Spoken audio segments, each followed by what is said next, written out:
दोस्तों स्वागत है आप सभी लोग का आपके अपने YouTube channel live study Allahabad पर। तो दोस्तों जैसा कि आपको पता है प्रत्येक दिन शाम को 7 बजे से हम लोग Uttar Pradesh TGT PGT, Bihar TGT PGT, Jharkhand TGT PGT, Madhya Pradesh SET, LT grade, GIC lecturer, Uttarakhand LT, Uttarakhand lecturer, assistant professor और अन्य परीक्षाओं के प्रीवियस ईयर क्वेश्चन पेपर को देखते हैं। और साथ ही साथ इस सेशन में हम लोग ऐसे प्रश्नों की भी समावेश करते हैं जो प्रश्न इन परीक्षाओं के दृष्टिकोण से महत्वपूर्ण है। वही हमारी इकोनॉमिक्स की दूसरी क्लास आपको लाइव स्टडी इलाहाबाद के मोबाइल एप्लीकेशन पे देखने को मिलता है, जहां पर इकोनॉमिक्स के अलग अलग बैच आपको देखने को मिलेंगे और सभी बैचेज में आपको आपके सिलेबस के अनुसार इकोनॉमिक्स के सभी कंटेंट सिंपल, सटीक और साधारण भाषा में प्रोवाइड किए जा रहे हैं, ताकि आप कम समय में बेहतर ढंग से तैयारी करके अपनी सफलता को सुनिश्चित कर सके। तो दोस्तों लाइव स्टडी इलाहाबाद के मोबाइल एप्लीकेशन पे सभी बैचेज उपलब्ध हैं। उत्तर प्रदेश टीजीटी पीजीटी का अलग बैच है, बिहार टीजीटी पीजीटी का अलग बैच है,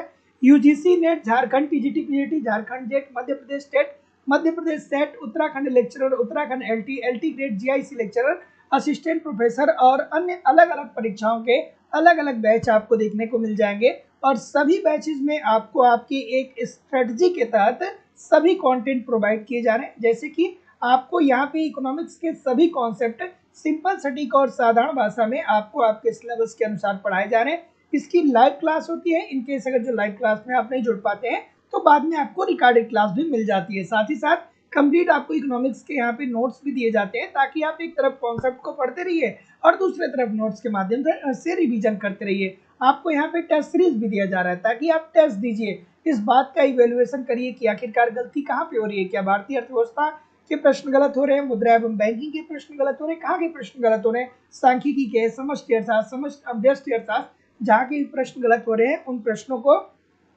उनके कॉन्सेप्ट को पढ़िए, फिर अगला टेस्ट दीजिए, जिससे आपकी एक्यूरेसी बेहतर हो पाए। साथ ही साथ प्रीवियस ईयर की क्वेश्चन पेपर भी आपको यहाँ पे दिए जा रहे हैं। डायरेक्टली इनडायरेक्टली शिक्षक भर्ती में बहुत सारे प्रश्न प्रीवियस ईयर से पूछे जाते हैं और आपको यहाँ पे आपकी करंट की भी क्लासेस उपलब्ध होगी। मतलब सब कुछ कवर कराना हमारी जिम्मेदारी है। बस आप एप्लीकेशन पे ठीक तरीके से इन सभी कंटेंट को फॉलो करते रहिए और एप्लीकेशन और यूट्यूब पे प्रैक्टिस करते रहिए। कहीं भी इधर उधर से कुछ भी आपको कलेक्ट करने की जरूरत नहीं होगी। सबसे बड़ी बात तो यह है कि कोर्स की वैलिडिटी लाइफ टाइम है।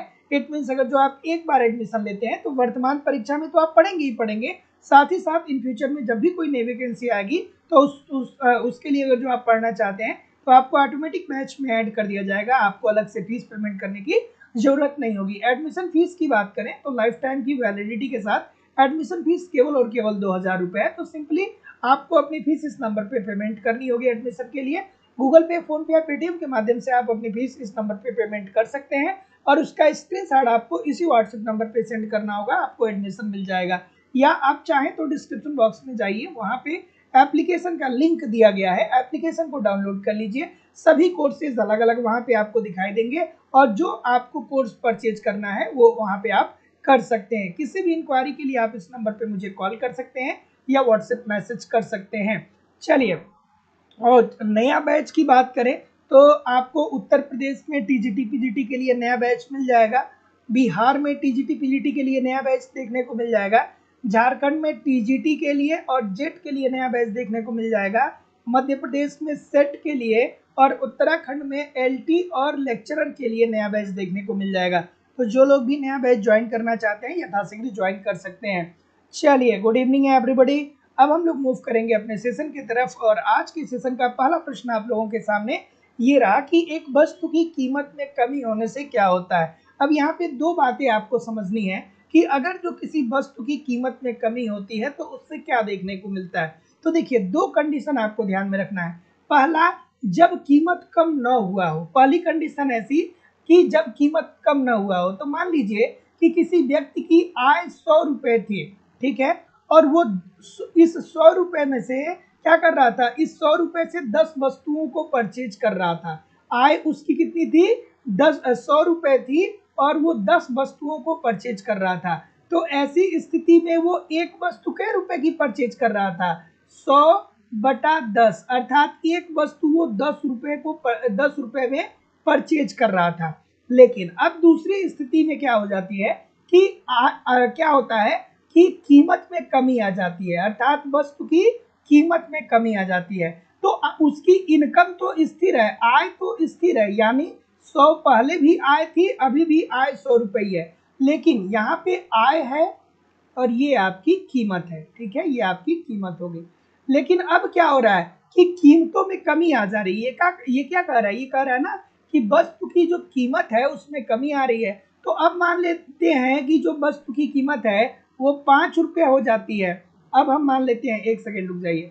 फर्स्ट कंडीशन में देखिए, फर्स्ट कंडीशन में क्या था कि मान लेते हैं कि किसी व्यक्ति की आय 100 रुपये है, किसी व्यक्ति की आय 100 रुपये है और वो क्या कर रहा है कि 10 वस्तुओं को खरीद रहा है। तो ऐसी स्थिति में एक वस्तु उसको कै रुपए में मिल जा रही है, एक वस्तु से 10 रुपए में मिल जा रही है, अर्थात 10/100 करेंगे। लेकिन अब जब कंडीशन 2 आएगा और कंडीशन 2 में ये कह रहे हैं कि कीमत में कमी हो जा रही है, तो अब आय तो उसकी स्थिर है लेकिन कीमत में कमी। अब मान लीजिए कि कीमत 5 रुपया हो जाता है, तो ऐसी स्थिति में क्या होगा, 100/5, अर्थात अब वो क्या करेगा कि अब वो 20 वस्तुओं को परचेज कर पाएगा।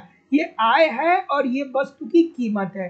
तो अगर जो किसी व्यक्ति की आय 100 रुपया है और एक वस्तु की कीमत 10 रुपया है, तो वो 10 वस्तुओं को परचेज कर रहा है। लेकिन अब उसकी आय स्थिर ही है, लेकिन वस्तु की कीमत में कमी आ गई है। 10 की जगह पे अब वस्तु मान लीजिए 5 रुपए का मिल रहा है। तो अब वो क्या कर रहा है कि वो 20 वस्तुओं को परचेज कर पा रहा है। इसका मतलब क्या हो गया कि पहले वो इस आय से केवल और केवल 10 वस्तु को परचेज कर रहा था, लेकिन अब इसी आय से वो क्या कर रहा है कि 20 वस्तुओं को परचेज कर रहा है। इसका सीधा सीधी मतलब क्या हो गया कि उपभोक्ता की वास्तविक आय में क्या हो गई, वृद्धि हो गई। तो जितने लोग भी ऑप्शन नंबर सी बोल रहे हैं, सभी लोग का उत्तर यहाँ पे बिल्कुल ठीक हो जाएगा। अर्थात उपभोक्ता अब अपनी उसी आय से ज्यादा वस्तुओं की मांग कर सकता है। तो एक वस्तु की कीमत में अगर जो कमी आ जाती है तो उपभोक्ता की वास्तविक आय में वृद्धि हो जाती है, मौद्रिक आय में नहीं वृद्धि होती है, वास्तविक आय में वृद्धि हो जाती है। तो जितने लोग भी सी बोल रहे हैं ठीक बोल रहे हैं। गिफिन वस्तु की कीमत में कमी से क्या होता है, बहुत बार ये प्रश्न पूछा गया है अलग अलग परीक्षाओं में। खूबसूरत सा प्रश्न है, बताइए कि गिफिन वस्तु के संदर्भ में अगर जो वस्तुओं की कीमत में कमी आती है तो क्या होती है। तो देखिए दोस्तों, गिफिन वस्तुएं जो होती है ना, गिफिन वस्तु ऐसी निम्न श्रेणी की वस्तु होती है, गिफिन वस्तु ऐसी निम्न श्रेणी की वस्तु होती है कि यहाँ पे बाजार का नियम लागू नहीं होता है। इसके परिप्रेक्ष्य में बाजार का नियम लागू नहीं होता है। और बाजार का नियम हमें क्या बताता है, बाजार का नियम हमें ये बताता है कि अगर जो वस्तुओं की कीमतों में कमी आएगी, वस्तु की कीमत कम आएगी तो इसकी मांग में वृद्धि होगी। ये बाजार का नियम हमें बताता है। लेकिन गिफिन वस्तुओं के संदर्भ में बात करें, अर्थात निम्न श्रेणी की वस्तुओं की के संदर्भ में बात करें, तो ये नियम यहाँ पे लागू नहीं होता है। यहाँ पे क्या लागू होता है कि अगर जो वस्तु की कीमत में कमी आती है, अगर जो वस्तु की कीमत में कमी आती है तो लोग इसकी मांग को भी कम कर लेते हैं, ठीक है। अर्थात जो गिफिन वस्तुएं होती हैं वो ऐसी निम्न श्रेणी की वस्तुएं होती हैं जिसके अंतर्गत उन वस्तुओं की कीमतों में कमी आने के कारण लोग मांग में भी कमी कर लेते हैं। जैसे उदाहरण के तौर पे हम क्या कह सकते हैं, जैसे उदाहरण के तौर पे हम कह सकते हैं बाजरा, बाजरा, बाजरा। उसके बाद केरोसिन आयल, केरोसिन, केरोसिन, ठीक है, अर्थात ये मिट्टी के तेल की बात हो रही है। केरोसिन आयल इट मीन्स मिट्टी का तेल। तो आपने देखा होगा ना दोस्तों, आप लोगों ने बचपन में जरूर देखा होगा कि घर में क्या होते थे, स्टोव होते थे, स्टोव पे खाना बनते थे। लेकिन क्या हुआ कि जैसे ही गैस आया मार्केट में, वैसे मिट्टी की तेल की कीमतों में कमी आने के कारण भी लोग मिट्टी के तेल की मांग को कम कर दिए। क्यों? क्योंकि भैया अब उन्हें गैस पे खाना पकाना है, अब वो स्टोव पे खाना नहीं पकाएंगे। तो गिफिन वस्तुएं ऐसी निम्न श्रेणी की वस्तुएं होती हैं, गिफिन वस्तु ऐसी निम्न श्रेणी की वस्तु होती है कि जब वस्तु की कीमत में कमी आती है तो लोग इसके मांग में भी कमी करते हैं, जैसे कि बाजरा, केरोसिन अर्थात मिट्टी के तेल। तो जितने लोग भी बोल रहे हैं कि मांग में कमी आ जाती है, सभी लोग का उत्तर बिल्कुल ठीक हो जाएगा। अर्थात गिफिन वस्तु की कीमत में कमी होती है तो मांग में भी कमी आ गई। अगला प्रश्न ये रहा कि मांग की लोच प्रदर्शित करती है। अब इस प्रश्न को बहुत सारे स्टूडेंट बहुत बार बार पढ़ते हैं लेकिन गलती बार बार करते हैं, बहुत सारे लोग इसको गलत करते हैं। तो थोड़ा कॉपी पेन पास में भी रखा करिए, कुछ कुछ चीज़ों को नोट डाउन भी करते रहा करिए। केवल इस पर डिपेंड ना करिए कि सर जी जो आप बस सर जी सामने क्वेश्चन बता रहे हैं, उत्तर बता रहे हैं। थोड़ा बहुत कॉपी पेन लीजिए और जहां आपको लगे कि लिखने की जरूरत है, मैं ये नहीं कर रहा हूं कि आप सारे क्वेश्चंस को लिखिए, लेकिन एटलीस्ट 2 घंटे की मतलब 1 घंटे 30 मिनट या 40 मिनट की जब क्लास होती है तो उसमें 5 से 10 क्वेश्चन जो आपको नहीं आएंगे वो तो नोट डाउन करके उस पर आप थोड़ा सा काम कर सकते हैं। तो ऐसा जरूर किया करिए। क्या उत्तर आ रहा है सर? कि मांग की लोच प्रदर्शित होती है, तो मांग में अनुपातिक परिवर्तन, मांग में अनुपातिक परिवर्तन अपान मांग में अनुपातिक परिवर्तन अपान कीमत में अनुपातिक परिवर्तन, कीमत में अनुपातिक परिवर्तन। चलिए सर अब बताइए क्या उत्तर आ रहा है। तो जैसा कि मैं देख पा रहा हूं आप बी बोल रहे हैं, तो मांग की लोच क्या होती है? मांग की लोच जिसे हम ई से इंडिकेट करते हैं, तो ई इज इक्वल टू, अर्थात मांग की लोच इज इक्वल टू मांग में होने वाला अनुपातिक परिवर्तन अपान कीमत में होने वाला अनुपातिक परिवर्तन होता है। तो जितने लोग भी ऑप्शन नंबर बी बोल रहे हैं कि मांगी गई मात्रा में परिवर्तन की दर, सभी लोग का उत्तर यहाँ पे एब्सोल्युटली 100% ठीक हो जाएगा। सभी लोग एक बार वीडियो को लाइक और शेयर जरूर कर दिया करिए। इतने सारे लोग क्लास देखते हैं फिर भी लाइक और शेयर की संख्या बहुत कम होती है। सभी लोगों से निवेदन है कि एक बार वीडियो को आप लाइक कर दीजिए और शेयर जरूर करते रहा करिए। क्लास आप ही की है तो जिम्मेदारी भी आपकी है लाइक और शेयर करने की। चलिए अगला प्रश्न आपके सामने ये रहा कि यह तथ्य कि प्रत्येक आवश्यक, अंतिम और पूर्ण रूप से संतुष्ट नहीं किया जा सकता है एक महत्वपूर्ण सिद्धांत की ओर लेकर के जाता है। थोड़ा कॉमन सेंस लगाइएगा, बहुत खूबसूरत सा प्रश्न है, बहुत खूबसूरत सा प्रश्न है। ठीक है, बिल्कुल ठीक है। समसंतुष्टि वक्र या अधिमान वक्र या तटस्थता वक्र, क्या ये एक है या अलग अलग है? अगर जो आप इस बात को समझते हैं, ये कॉन्सेप्ट अगर जो जानते हैं कि समसंतुष्टि वक्र, अनाधिमान वक्र और तटस्थता वक्र, क्या ये एक ही है कि अलग अलग है? अगर जो आप इस बात को जानते हैं, और इस बात को तभी जानते होंगे जब आप कॉन्सेप्ट ठीक से पढ़े होंगे, इसीलिए मैं बार बार कहता हूं कि आप लोग कॉन्सेप्ट निश्चित तौर पे पढ़िए। क्या उत्तर आ रहा है सर?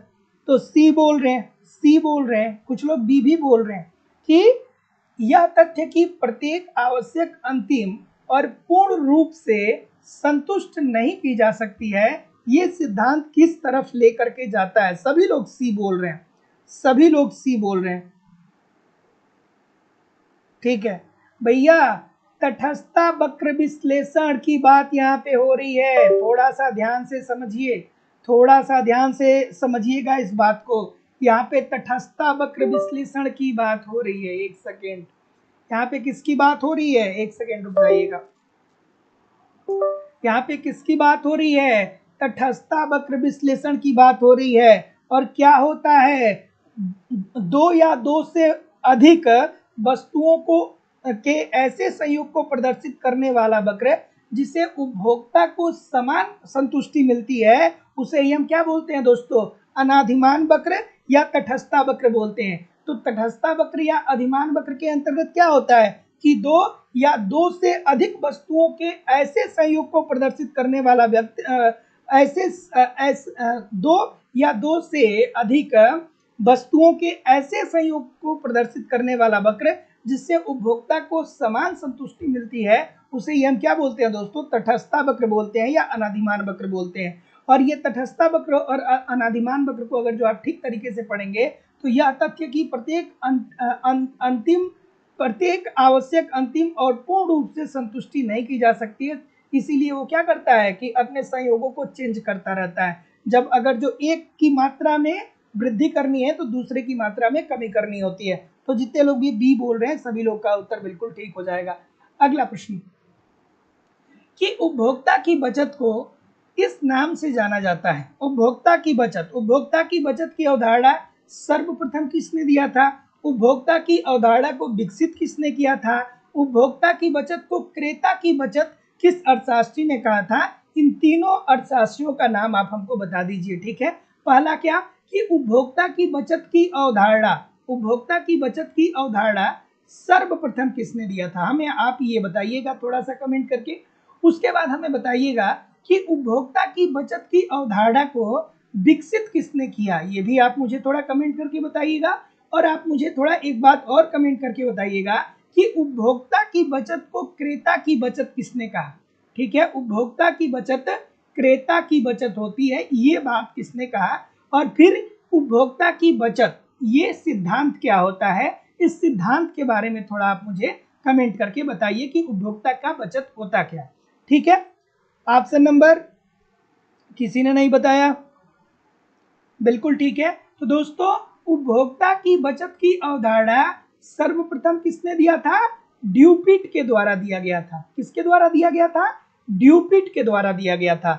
उपभोक्ता की बचत की अवधारणा को विकसित किसने किया, इसको विकसित किया मार्शल ने। किसने विकसित किया, मार्शल ने विकसित किया। उपभोक्ता की बचत को क्रेता का आधिक्य किसने कहा, तो ये कहा बोल्डिंग ने। किसने कहा, किसने कहा सर, बोल्डिंग ने कहा। ये बार बार प्रश्न यहाँ से आपके पेपर में पूछे जाते हैं। और ये सिद्धांत क्या बताता है, उपभोक्ता का बचत क्या बताता है, तो उपभोक्ता का बचत या उपभोक्ता से अतिरेक का आशय क्या है।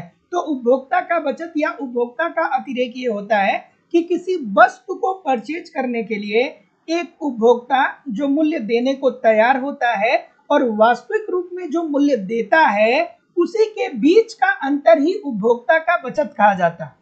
उपभोक्ता का बचत अर्थात आप लोग उपभोक्ता है ना, हम भी एक उपभोक्ता है, आप भी एक उपभोक्ता है। तो इसका क्या मतलब हुआ कि जैसे हम और आप ये सोचे कि चलो भाई हमें एलजी का फ्रिज लेना है, ठीक है, और हम लोग अपने जेब में 40,000 रुपए लेकर के और मार्केट जाते हैं। ठीक है, जब 40,000 रुपए हम लोग मार्केट लेकर के जाते हैं तो हमने ये सोचा है कि चलिए भैया 40,000 में एलजी का एक ठीक ठाक फ्रिज खरीद लिया जाएगा। लेकिन जब आप एलजी के शोरूम में जाते हैं और तो वहां पे ये पता चलता है कि वहां पे रक्षाबंधन ऑफर चल रहा है, तो 2,000 रुपया सस्ता एलजी का फ्रिज आपको मिल जा रहा है, तो 48,000 रुपए में ही आपको एलजी का फ्रिज मिल रहा है। इसका मतलब क्या हो गया कि 2,000 रुपए आपकी बचत हो गई और यही 2,000 रुपए उपभोक्ता की बचत कहलाएगी। उपभोक्ता की बचत, उपभोक्ता की बचत यही 2,000 रुपए कहलाएगी। अर्थात उपभोक्ता की बचत क्या होगी कि आप 40,000 रुपए इस फ्रिज को खरीदने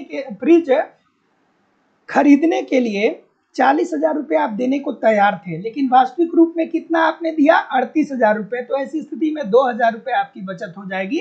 तो यही दोस्तों उपभोक्ता की बचत होती है। तो ये बोल्डिंग ने ये बात कही थी, क्रेता का आधिक्य। तो उपभोक्ता की बचत को एक और नाम से जाना जाता है, क्रेता का आधिक्य। तो जो उपभोक्ता होता है ना दोस्तों, वही तो क्रेता होता है ना। जो वस्तु का उपभोग करता है वही तो क्रेता होता है ना। उपभोक्ता और क्रेता में बहुत ज्यादा अंतर नहीं होता है, बहुत मामूली अंतर होता है। लेकिन आसान भाषा में यहाँ पे आप देखेंगे तो भैया जो उपभोक्ता होता है अर्थात जो वस्तु को क्या करेगा, उपभोग करेगा, वही तो परचेज करेगा ना। तो ऐसी स्थिति में उपभोक्ता का बचत को एक और नाम से जानते हैं, क्रेता के आधिक्य के नाम से भी जानते हैं। तो इतनी बातें आपको समझ में आनी चाहिए कि उपभोक्ता की बचत की अवधारणा सर्वप्रथम ड्यूपिट ने दिया था। उपभोक्ता की बचत की अवधारणा को विकसित किसने किया था, मार्शल ने किया था। उपभोक्ता की बचत को क्रेता की बचत किसने कहा था, बोल्डिंग ने कहा था।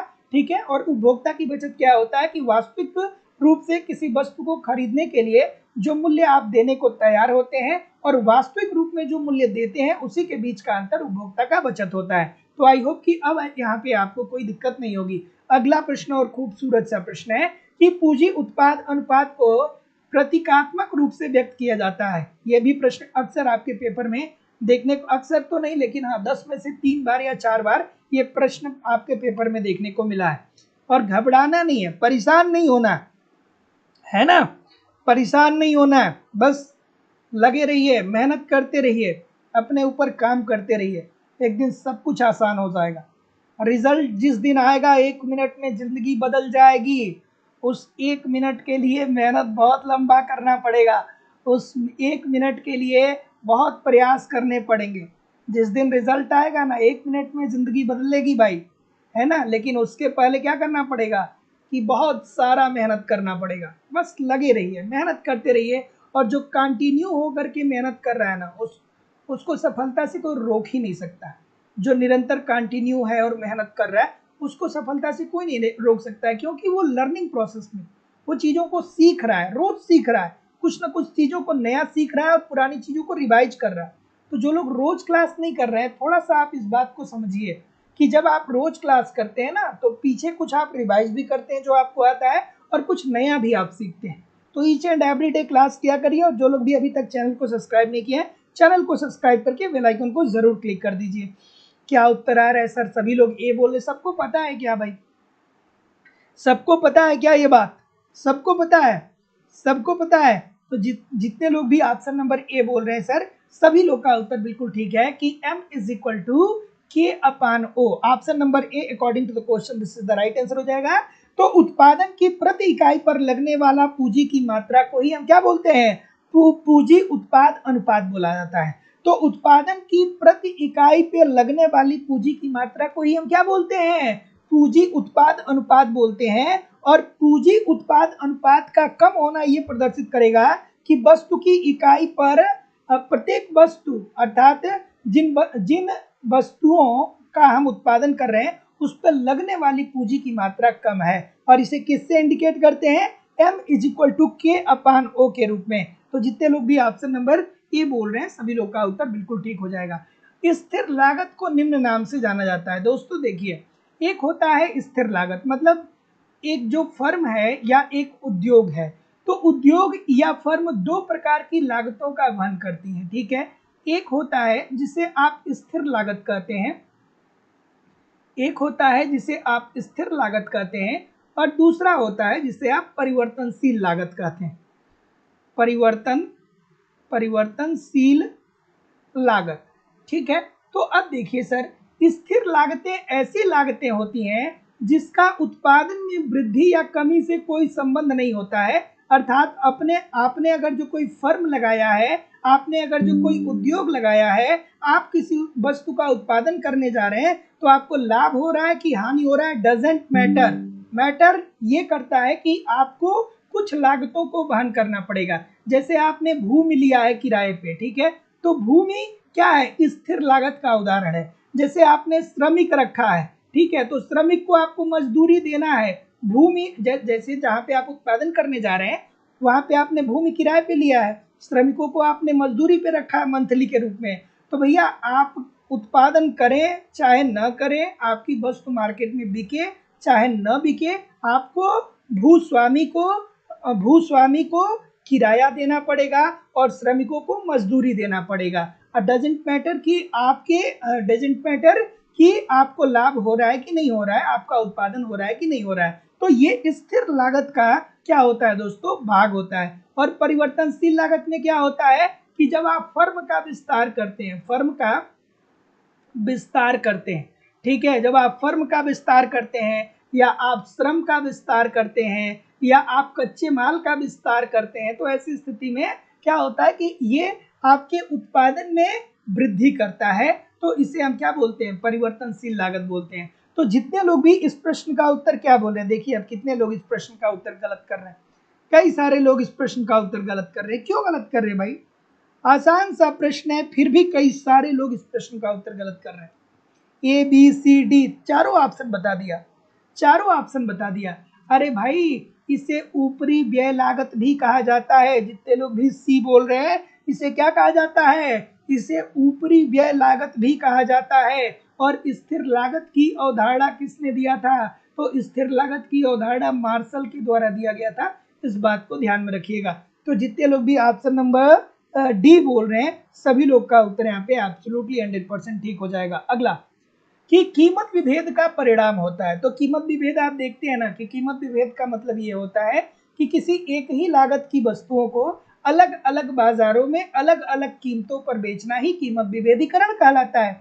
जैसे कि हम ये कहें कि कीमत विभेदीकरण किस प्रतियोगिता के अंतर्गत पाया जाता है, तो आप कहेंगे कि सर जी कीमत विभेदीकरण एकाधिकृत बाजार प्रतियोगिता के अंतर्गत देखने को मिल सकता है, और कहीं कहीं ये अपूर्ण प्रतियोगिता के अंतर्गत भी देखने को मिलती है, ठीक है। तो देखिए, और अपूर्ण प्रतियोगिता क्या होता है? ये अल्पाधिकार का ही एक विशेष अवस्था होता है, ठीक है। इस छोटी छोटी टेक्निकलिटी को समझते रहिए, नहीं तो एग्जामिनेशन हाल में बहुत कंफ्यूजन होगा। तो कीमत विभेद का परिणाम क्या होता है? चलिए बताइए। खूबसूरत सा प्रश्न है, कई बार पूछा गया है। चलिए ठीक, अब देखिए प्यारे स्टूडेंट हैं, अच्छे स्टूडेंट हैं, तो आपको कॉन्सेप्ट पे टिका रहना है। ऐसा नहीं कि एग्जामिनर ने कुछ भी पूछ दिया तो उसका उत्तर यही होगा। कीमत विभेदीकरण की क्या होती है? 3 शर्तें होती है ना सर। कीमत विभेदीकरण की कितनी शर्त होती है? 3 शर्त होती है। क्या होता है? पहला तो ये होता है कि बाजार अलग अलग होना चाहिए। ठीक है, बाजार क्या होना चाहिए?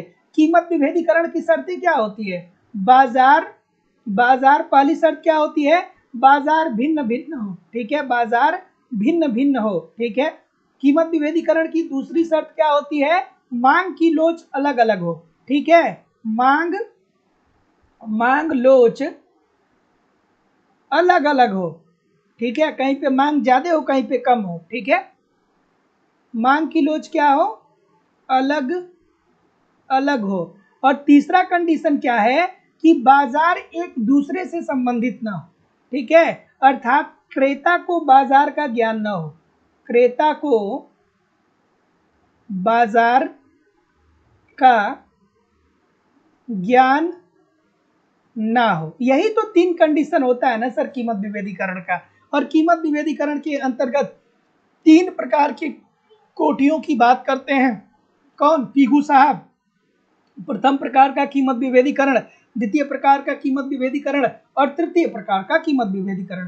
तो कीमत विभेदीकरण का परिणाम होगा कि इसमें से कोई भी नहीं, आप कुछ भी नहीं कर सकते हैं कि उत्पादन में वृद्धि होगा, कि उत्पादन में कमी होगा, कि उत्पादन में कोई परिवर्तन नहीं होगा। क्या कीमत विभेदीकरण से उत्पादन में कोई बात होती है? क्या उत्पादकता पे कोई असर पड़ता है? क्या कीमत विभेदीकरण के कीमत विभेदीकरण कहाँ पाया जाता है? एकाधिकारात्मक प्रतिस्पर्धा बाजार के अंतर्गत पाया जाता है। और यहाँ पे क्या होती है कि कुछ फर्म सॉरी एकाधिकारात्मक प्रतिस्पर्धा बाजार के अंतर्गत कीमत विभेदीकरण पाया जाता है। और यहाँ पे बहुत सारी फर्में वस्तुओं का उत्पादन करती हैं, लेकिन कोई भी फर्म या कोई भी उत्पादक एक दूसरे से समरूप वस्तु का उत्पादन नहीं करता है। जैसे कि मैं आपको बताता हूँ कि आप बस में जाते हैं तो आप देखते हैं कि एक व्यक्ति आता है, 5 पावर बैंक इस हाथ में लिया रहता है, 5 पावर बैंक इस हाथ में लिया रहता है और कहता है पावर बैंक ले लो। ठीक है, और वो जितने भी पावर बैंक होते हैं वो बिल्कुल एक दूसरे से मैच नहीं खाते हैं। रंग में, रूप में, लंबाई में, चौड़ाई में सब एक दूसरे से अलग होते हैं। तो ऑप्शन नंबर डी इसका जो होगा वो बिल्कुल ठीक हो जाएगा कि कीमत विभेदीकरण का परिणाम होगा तो उपरोक्त में से कोई नहीं, इसमें से कोई भी कीमत विभेदीकरण का परिणाम नहीं होगा। ठीक है, कीमत विभेदीकरण का परिणाम और बहुत सारी बातों पे निर्भर करता है। चलिए अगला प्रश्न कि समष्टि अर्थशास्त्र का संबंध है। एक होता है समष्टि अर्थशास्त्र, दूसरा होता है व्यष्टि अर्थशास्त्र। ठीक है, एक होता है समष्टि अर्थशास्त्र और दूसरा होता है व्यष्टि अर्थशास्त्र। तो व्यष्टि अर्थशास्त्र में आप क्या पढ़ते हैं सर? क्या पढ़ते हैं? व्यष्टि अर्थशास्त्र। तो व्यष्टि अर्थशास्त्र, ठीक है एक सेकेंड, व्यष्टि अर्थशास्त्र। व्यष्टि अर्थशास्त्र में आप क्या पढ़ते हैं सर? ये क्या है दोस्तों? ये क्या है कि इसमें किसी एक यूनिट का अध्ययन किया जाता है, किसी एक इकाई का अध्ययन किया जाता है, किसी एक यूनिट का अध्ययन किया जाता है, किसी एक फर्म का अध्ययन किया जा सकता है, या किसी एक उद्योग का अध्ययन किया जा सकता है, या किसी एक परिवार का अध्ययन किया जा सकता है, या किसी एक व्यक्ति का अध्ययन किया जा सकता है। तो व्यष्टि अर्थशास्त्र के अंतर्गत किसी एक यूनिट का अध्ययन किया जाता है, लेकिन समष्टि अर्थशास्त्र के अंतर्गत संपूर्ण अर्थव्यवस्था का अध्ययन किया जाता है। और जब संपूर्ण अर्थव्यवस्था का अध्ययन किया जाता है तो संपूर्ण अर्थव्यवस्था का अध्ययन क्या है भैया? अगर जो आप राष्ट्रीय आय की गणना कर रहे हैं, अगर जो आप प्रति व्यक्ति आय की गणना कर रहे हैं, तो ये सब क्या है? अगर जो आप आर्थिक विकास, आर्थिक समृद्धि की बात कर रहे हैं, तो ये सब समष्टि अर्थशास्त्र के अंतर्गत आते हैं। तो जितने लोग भी ऑप्शन नंबर क्या बोल रहे हैं, डी बोल रहे हैं कि वस्तुओं एवं सेवाओं के उत्पादन के स्तर से एब्सोल्युटली 100% ठीक है। ये पूरे अर्थव्यवस्था के संदर्भ में बात हो रही है। सामान्य कीमत स्तर पे की अर्थव्यवस्था में सामान्य कीमत स्तर क्या निर्धारित होगा? तो पूर्ण प्रतियोगिता के अंतर्गत मांग व पूर्ति की शक्तियों के आधार पर कीमतों का निर्धारण होता है और वास्तविक उत्पादन की समृद्धि से। तो जितने लोग भी ऑप्शन नंबर क्या बोल रहे हैं, डी बोल रहे हैं, सभी लोग का उत्तर बिल्कुल ठीक हो जाएगा। अगला समीकरण C is equal to 20 plus 0.90 y में उपभोग का पूर्वानुमान है। अब देखिए ऐसे प्रश्नों के लिए अगर जो आप प्रैक्टिस सेशन निरंतर करते रहेंगे तो ऐसे प्रश्न आपको समझ में आएंगे। नहीं करेंगे तो फिर आप बहुत सारा कॉन्सेप्ट पढ़ते रहिए, लेकिन कुछ कुछ चीज़ें ऐसी होती है ना जो वहाँ पे छूट जाती। तो इसीलिए मैं बार बार कहता हूँ कि देखिए, केवल कॉन्सेप्ट या केवल ऑब्जेक्टिव से नहीं होगा, दोनों एक दूसरे के पूरक हैं। ऑब्जेक्टिव भी पढ़ना उतना ही जरूरी है जितना कॉन्सेप्ट पढ़ना है, और जितना जरूरी कॉन्सेप्ट पढ़ना है उतना ही जरूरी ऑब्जेक्टिव पढ़ना भी है। दोनों एक दूसरे के पूरक हैं। जब तक आप दोनों को ठीक तरीके से तैयार नहीं करते हैं तब तक आप मैक्सिमम सेटिस्फेक्शन नहीं पा पाएंगे इकोनॉमिक्स में। चलिए अगला प्रश्न। जैसे बहुत सारे बच्चे होते हैं जो खाली ऑब्जेक्टिव पढ़ते हैं, और अगर जो 100 में से 50 क्वेश्चन आता है तो वो सोचते हैं कि चलो यार ठीक तो है, लेकिन भाई 100 में से देखिए, 100 में से आपका सिलेक्शन ना ही 60 पे होगा ना ही 70 पे होगा। आपको कैसे भी करके 80 के ऊपर पहुंचना पड़ेगा, और 80 से ऊपर पहुंचने के लिए आपको इकोनॉमिक्स के कॉन्सेप्ट को एक सिस्टमेटिक वे से ठीक तरीके से समझना पड़ेगा। और जो लोग भी एप्लीकेशन पे इकोनॉमिक्स के कॉन्सेप्ट की क्लास पढ़ रहे हैं उनसे बस मैं यही निवेदन करूंगा, या जो लोग भी एडमिशन लेने वाले हैं, आप लोग बस जितना मैं एप्लीकेशन पे करा रहा हूँ हर एक लाइन हर एक शब्द को ठीक तरीके से समझते रहिए, पढ़ते रहिए। आपके एग्जाम में कहीं भी कुछ इससे बाहर देखने को नहीं मिलेगा। हाँ, 2-3 क्वेश्चन, 1-2 क्वेश्चन एक्सेप्शन हर एग्जाम में होते हैं, लेकिन जो लोग भी हमारे साथ पढ़ रहे हैं इतने दिनों से, या जो लोग भी परीक्षा दिए हैं वो लोग इस बात को समझ रहे होंगे कि जितना मैं करवाता हूँ मोर देन सफिशियंट है, इससे ज़्यादा आपको पढ़ने की जरूरत नहीं है। चलिए अगला प्रश्न कि समीकरण C is equal to 20 plus 0.90y में उपभोग का पूर्वानुमान ये है। ABCD से नहीं होगा, ABCD से नहीं होगा, इसका फॉर्मूला बताइए कैसे करेंगे ये बताइए। ABCD से नहीं, हमको उत्तर आपका जानना है ना। ABCD से नहीं बताइए, इसका फॉर्मूला बताइए, कैसे इसे सॉल्व करेंगे हमें ये बताइए। ठीक है, हम इसे कैसे सॉल्व करेंगे आप मुझे ये बता दीजिए, है ना। आप बताएंगे तभी तो, ABCD से थोड़ी हो जाएगा, ABCD से तो होगा ही होगा। एक नया नया लड़का पढ़ने आया इलाहाबाद में, तो कहा कि सर 4 ऑप्शन तो होते हैं, ABCD 4 ऑप्शन तो होते हैं, इसी में सर तुक्का लगाएंगे जीवन बन जाएगा। लेकिन भाई ऐसा बिल्कुल नहीं होता है, 4 ही ऑप्शन होता है, लेकिन अगर जो आपको ज्ञान नहीं है तो ऐसा नहीं कि आप तुक्का लगा करके जीत जाएंगे। ठीक है। कुछ लोग को लगता है, जैसे जो नया नया तैयारी करने जाता है वो सोचता है कुछ ट्रिक मिल जाए, ऐसी कोई ट्रिक नहीं होती है, ऐसी कोई भी ट्रिक नहीं होती। चलिए सर आगे बढ़ते हैं। अब हम क्या करते हैं कि सबसे पहले तो ये देखते हैं कि इसमें क्या अमूमन मान हम भर सकते हैं, क्या प्रोबेबिलिटी हो सकती है, क्योंकि इसमें आपको पूर्वानुमान लगाना है। इसमें आपको क्या लगाना है, इसमें आपको पूर्वानुमान लगाना है। तो पूर्वानुमान में ये दे रहा है कि y का मान 100 पुट करें, कि y का मान 90 पुट करें, कि y का मान 100 पुट करें, कि y का मान 200 पुट करें।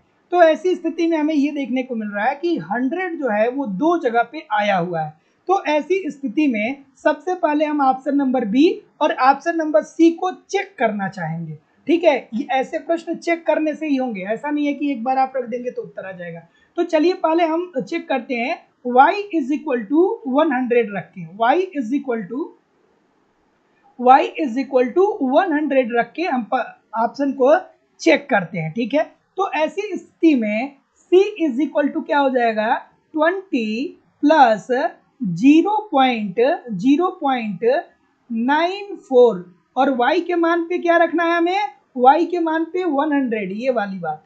ठीक है, 100 रख देना है। तो अब क्या हो जाएगा सर, अब क्या हो जाएगा, तो c इज इक्वल टू आप क्या कर सकते हैं कि सर ये 20 हो जाएगा और प्लस, सॉरी ये 24 नहीं 90 है ना, सॉरी ये 90 है। ठीक है, ये 90 है, मैंने 94 लिख दिया, ये 90 है, 90 है। ठीक है, आप वही बात। ठीक है, तो अब क्या होगा कि c is equal to 20 plus क्या हो जाएगा 0.90 इंटू 100 इंटू ये क्या हो जाएगा, ये 90 हो जाएगा ना जब इसे सॉल्व करेंगे। तो c का मान हमें कितना प्राप्त हो जा रहा है सर, c का मान हमें प्राप्त हो जा रहा है 20 प्लस 90 अर्थात 110। c का मान हमें क्या प्राप्त हो जा रहा है, 110 प्राप्त हो जा रहा है। तो हम ये कह सकते हैं कि जब x 110 होगा तो y इज इक्वल टू क्या हो जाएगा, 100 हो जाएगा, क्योंकि यहीं पे हमने क्या किया, मान रख करके निकाला। तो जितने लोग भी ऑप्शन नंबर क्या बोल रहे हैं, जितने लोग भी ऑप्शन नंबर सी बोल रहे हैं सर, सभी लोग का उत्तर यहाँ पे बिल्कुल ठीक हो जाएगा। हाँ 94 मैंने लिख दिया था, 90 ही होगा, फिर मैंने 90 पे उसको ठीक कर दिया। चलिए आगे, ये प्रश्न देखिए, एक बार नहीं अनेकों बार पूछे गए हैं आपके पेपर में, एक बार नहीं अनेकों बार पूछे गए हैं। चलिए अगला प्रश्न, चलिए कि निम्न में से कौन सा कथन सही नहीं है, इसमें से ऐसा कौन सा कथन है। और सभी लोग लाइक और शेयर कर दिया करिए एक बार। रश्मि तिवारी जी, सदानंद मिश्रा जी, अरुधति देवी जी, फरीन फातिमा जी, अक्षय गौरी जी बिल्कुल ठीक है, अफजल हसन जी, नीलम सिंह जी ठीक है, ज्योति चौरसिया जी, अमरीश यादव जी, इतने सारे लोग क्लास देख रहे हैं, फिर भी लाइक और शेयर की संख्या बहुत कम है। सभी लोगों से निवेदन है कि वीडियो को लाइक कर दिया करिए और शेयर भी कर दिया करिए। क्लास आपकी है तो आप लाइक नहीं करेंगे, आप शेयर नहीं करेंगे तो फिर करेगा कौन भाई। ऑप्शन नंबर क्या बोल रहे हैं, बी बोल रहे हैं, सी बोल रहे हैं, बहुत सारे लोग गलत कर रहे हैं। अरे सर देखिए, सकल निवेश क्या होता है, सकल निवेश, इसीलिए कहता हूं कॉन्सेप्ट भी पढ़िए और कॉपी पेन पास में रखिए, थोड़ा बहुत नोट डाउन भी किया करिए। अब ये थोड़ा सा आपको आपके मेमोरी पे निर्भर करता है कि ये प्रश्न आप ठीक कर पाएंगे कि नहीं कर पाएंगे। सकल निवेश इज इक्वल टू क्या होता है, शुद्ध निवेश, शुद्ध निवेश और प्लस क्या होता है, घिसावट, टूट फूट पर जो होने वाला ब्याह होता है, घिसावट, घिसावट। ठीक है सर, तो बताइए सी वाले जितने भी कर रहे हैं एक बार ताली बजा दीजिए तो इनके लिए, सी वाले जितने भी हैं एक बार इनके लिए ताली बजाइए। एक सेकेंड, एक सेकेंड रुक जाइएगा, एक सेकेंड रुक जाइएगा, थोड़ा सा मेरा मार्कर ही नीचे गिर गया, आ रहा हूँ एक सेकेंड।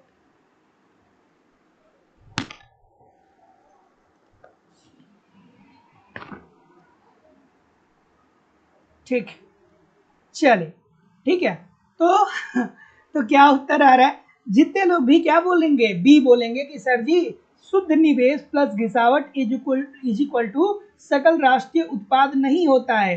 क्यों, क्योंकि ये पूछ रहा है कि इसमें से कौन सा सही नहीं है, तो ये वाला तो सही है सर, ये वाला सही नहीं है, तो option number B according to the question this is the right answer हो जाएगा। Option number B absolutely right answer होगा, है कि नहीं है। ताली बजवाने के चक्कर में क्या हुआ कि मेरा पेन ही नीचे गिर गया। चलिए अगला प्रश्न आपके सामने ये रहा कि दो क्षेत्रीय मॉडल में संतुलन हो जाता है जब, ये किसने दिया था दो क्षेत्रीय मॉडल, सभी लोग कमेंट करके एक बार बताइएगा।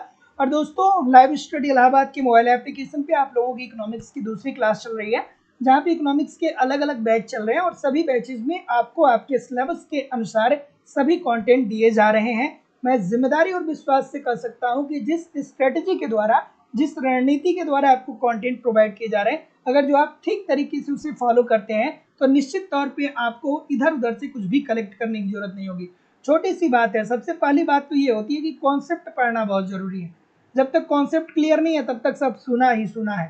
ठीक है, तो कॉन्सेप्ट पढ़िए, और अगर जो बहुत दिनों बाद भी आप पढ़ने जा रहे हैं ना, जो लोग यहाँ पे कॉन्सेप्ट की क्लास में जुड़े होंगे वो लोग आपको इस बात को बताएंगे, सिंपल सटीक साधारण भाषा में सब कुछ पढ़ाया जा रहा है। अगर जो आप 10 साल बाद भी इकोनॉमिक्स पढ़ने जा रहे हैं तो आपको इकोनॉमिक्स समझ में आएगा, क्योंकि हमारे बहुत सारे स्टूडेंट हैं कहते हैं सर जी हम 5 साल बाद पढ़ रहे हैं लेकिन बहुत मज़ा आ रहा है, सर जी हम 10 साल बाद पढ़ रहे हैं लेकिन बड़ा मज़ा आ रहा है।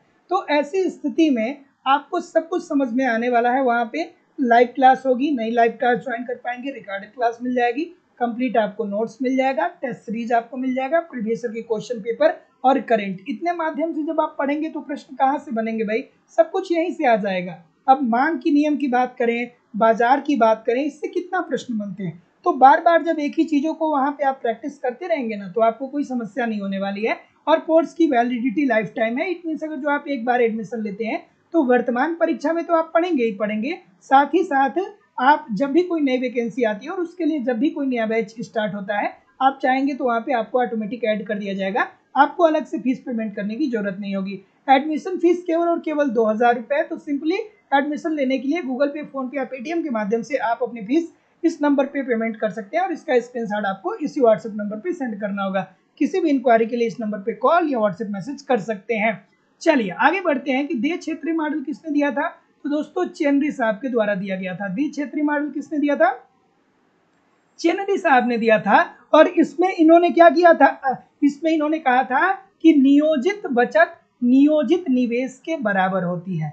अब आसान भाषा में इसे बिल्कुल एक लाइन में अगर जो हम लोग बात करें तो ये फर्म एवं परिवार के संदर्भ में बात करते हैं। किसी उत्पादक फर्म या किसी परिवार के संदर्भ में ये बात करते हैं। और जैसे कि आप किसको याद कर लीजिए, किन्स को याद कर लीजिए, तो किन्स साहब ने क्या कहा, कहा ना कि आय जो होता है वो किसके बराबर होता है, वो होता है उपभोग और प्लस बचत के बराबर होता है। अब की उपभोग, एक सेकेंड, किन्स की, ये किन्स की बात हो रही है, कंफ्यूज ना होइएगा, क्योंकि थोड़ा सा रिलेटेड है तो इसलिए मैं बता दे रहा हूँ। किन्स साहब ने क्या कहा, किन्स साहब ने कहा कि जो लोगों की आय होती है वो किसके बराबर होती है, वो उपभोग, लोग उपभोग कर लेते हैं और नहीं तो उपभोग के बाद जो बच जाता है वो क्या होती है, सेविंग होती है, बचत होती है। और ये जो बचत होती है ना, यही निवेश होता है। अर्थात एक व्यक्ति जितना बचत कर पाता है उतना ही क्या होता है, उसका निवेश होता है। तो इसी बात को दोस्तों चेंडे साहब ने भी अपने सिद्धांत अधिक्षेत्रीय मॉडल के अंतर्गत परिवार और फर्म के संदर्भ में कहा कि एक जो नियोजित बचत होगा परिवार का या किसी फर्म का, वो नियोजित निवेश के बराबर होगा। अर्थात अगर जो आप 500 रुपया सेव कर रहे हैं तो इस 500 रुपये को आप किस लिए सेव कर रहे हैं, इसलिए कर रहे हैं ताकि आप इसे इन्वेस्ट करें, निवेश करें। तो जितने लोग भी सी बोल रहे हैं बिल्कुल ठीक बोल रहे हैं। अगला, एलएम वक्र का प्रत्येक बिंदु मुद्रा बाजार में दर्शाता है। क्या उत्तर होगा भाई, चलिए, कि एलएम वक्र का प्रत्येक बिंदु मुद्रा बाजार को दर्शाता है। एलएम वक्र क्या होता है, ये क्या है, ये ब्याज दर है, ये क्या है, ये है ब्याज दर। नीचे क्या है, आय स्तर, नीचे क्या है, आय स्तर, ऊपर क्या है, ब्याज दर। ये कौन सा वक्र है, ये है एलएम वक्र। बताइए अब मुझे आप, अब आप कहेंगे सर जी ये क्या होगा, ये ओ बिंदु होगा, ये एक्स अक्ष होगा और ये वाई अक्ष होगा। वो तो गया ग्राफ, छोटा सा ग्राफ है, अच्छा सा ग्राफ है। क्या उत्तर आ रहा है सर, बता दीजिए मुझे। ठीक है, तो जब, ठीक है, कोई दिक्कत, हाँ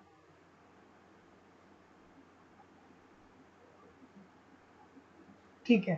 तो जितने लोग भी ये बोल रहे हैं कि सर जी एलएम वक्र का प्रत्येक बिंदु मुद्रा बाजार की संतुलन की अवस्था को दर्शाता है, सभी लोग का उत्तर यहाँ पे बिल्कुल ठीक हो जाएगा।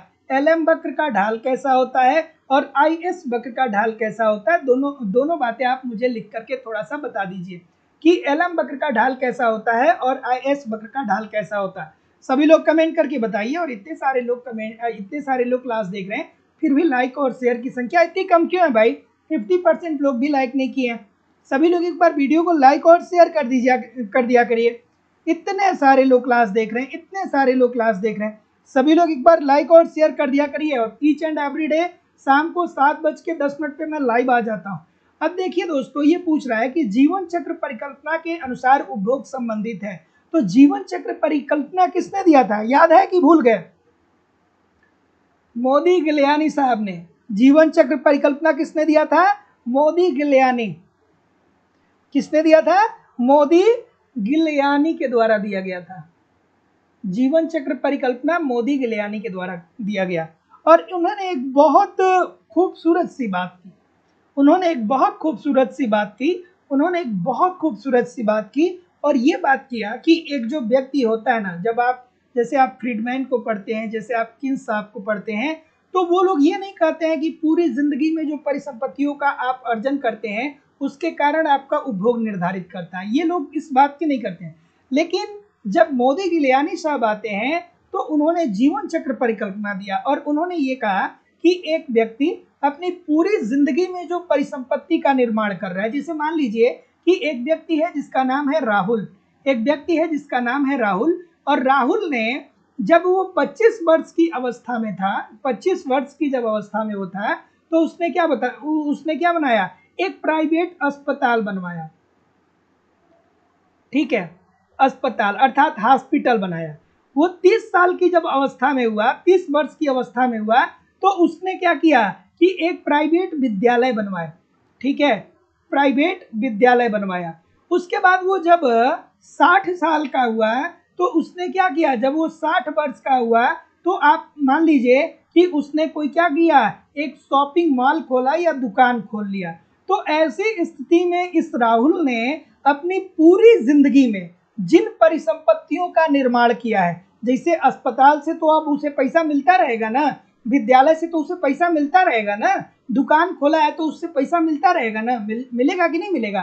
तो एक व्यक्ति जो अपनी पूरी जिंदगी भर परिसंपत्तियों का निर्माण करता है, उसी परिसंपत्तियों के कारण ही उसका उपभोग निर्धारित होता है, या उसी परिसंपत्तियों के द्वारा ही उसका उपभोग व्यय निर्धारित होता है। ऐसा नहीं है कि 60 साल के बाद रिटायर होकर घर पे बैठ गया है तो खाली रिटायरमेंट ही पे जिएगा, ऐसा नहीं है। वो 25 साल में अस्पताल क्यों बनवाया था, इसीलिए तो बताया था, इसीलिए तो बनाया था कि जब बुढ़ापा आएगा तो यहाँ पैसा आएगा और बुढ़ापा में क्या किया जाएगा, खूब आराम से जीवन जिया जाएगा। वो विद्यालय क्यों स्थापित किया था, इसीलिए तो कि लॉन्ग टर्म में ये पैसा देगा। तो जितने लोग भी ऑप्शन नंबर क्या बोल रहे हैं, सी बोल रहे हैं कि प्रत्याशील जीवन अवधि में मिलने वाली आय से, सभी लोग का उत्तर बिल्कुल ठीक है। अगला, यदि प्रति व्यक्ति आय राष्ट्रीय आय की अपेक्षा अगर जो तेजी से बढ़ता है तो क्या होगा। चलिए इजी सी बात है, इजी सी बात है, इजी सी बात है कि प्रति व्यक्ति आय राष्ट्रीय आय की अपेक्षा। अब देखिए प्रति व्यक्ति आय क्या होता है, प्रति व्यक्ति आय, प्रति व्यक्ति आय इज इक्वल टू क्या होता है सर, तो आप कहेंगे कि गुरुजी राष्ट्रीय आय अपान जनसंख्या, है ना, राष्ट्रीय आय, ठीक है, राष्ट्रीय आय, एक सेकेंड रुक जाइए, प्रति व्यक्ति आय, प्रति व्यक्ति आय इज इक्वल टू क्या होता है, वो होता है राष्ट्रीय आय, राष्ट्रीय आय अपान क्या होता है सर, जनसंख्या, जनसंख्या। अब ये पूछ क्या रहा है आपसे, ये आपसे पूछ रहा है कि प्रति व्यक्ति आय राष्ट्रीय आय की अपेक्षा तेजी से बढ़े, अर्थात राष्ट्रीय आय मान लीजिए कि स्थिर है और जनसंख्या में वृद्धि, अच्छा प्रति व्यक्ति आय राष्ट्रीय आय की अपेक्षा तेजी से, अच्छा ये बढ़ रहा है, ये प्रति व्यक्ति आय अगर जो बढ़ रहा है और राष्ट्रीय आय क्या होने वाली है, स्थिर रहने वाली है, तो ऐसी स्थिति में क्या होगा, कमेंट करके बताइए थोड़ा सा, क्या होगा। जितने बोल रहे हैं सब गलत बोलेंगे, जितने डी बोलेंगे सब सही बोलेंगे, इनमें से कोई नहीं होगा, क्योंकि प्रति व्यक्ति आय राष्ट्रीय आय की अपेक्षा अगर जो तेजी से बढ़ता है तो जनसंख्या में ऋणात्मक वृद्धि दर देखने को मिलेगी। यहाँ पे ऑप्शन क्या देखने को मिलेगा, जनसंख्या, जनसंख्या में ऋणात्मक, ऋणात्मक वृद्धि दर, ठीक है, जनसंख्या में ऋणात्मक वृद्धि दर।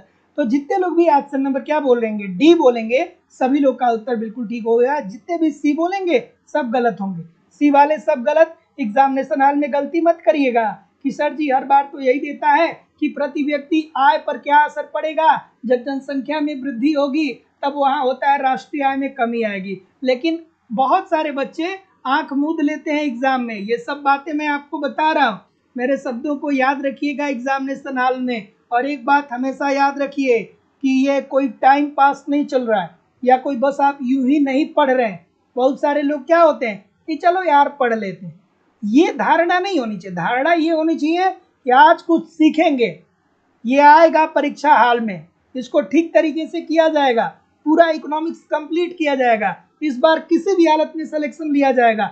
ये भाव अपने अंदर पैदा करिए। जैसे बहुत सारे स्टूडेंटों को मैं देखता हूँ ना, उनके पास मोटिवेशन की कमी, उनके पास मोटिवेशन ही नहीं है, उनको मन ही नहीं करता है कि यार क्या करें, कैसे करें।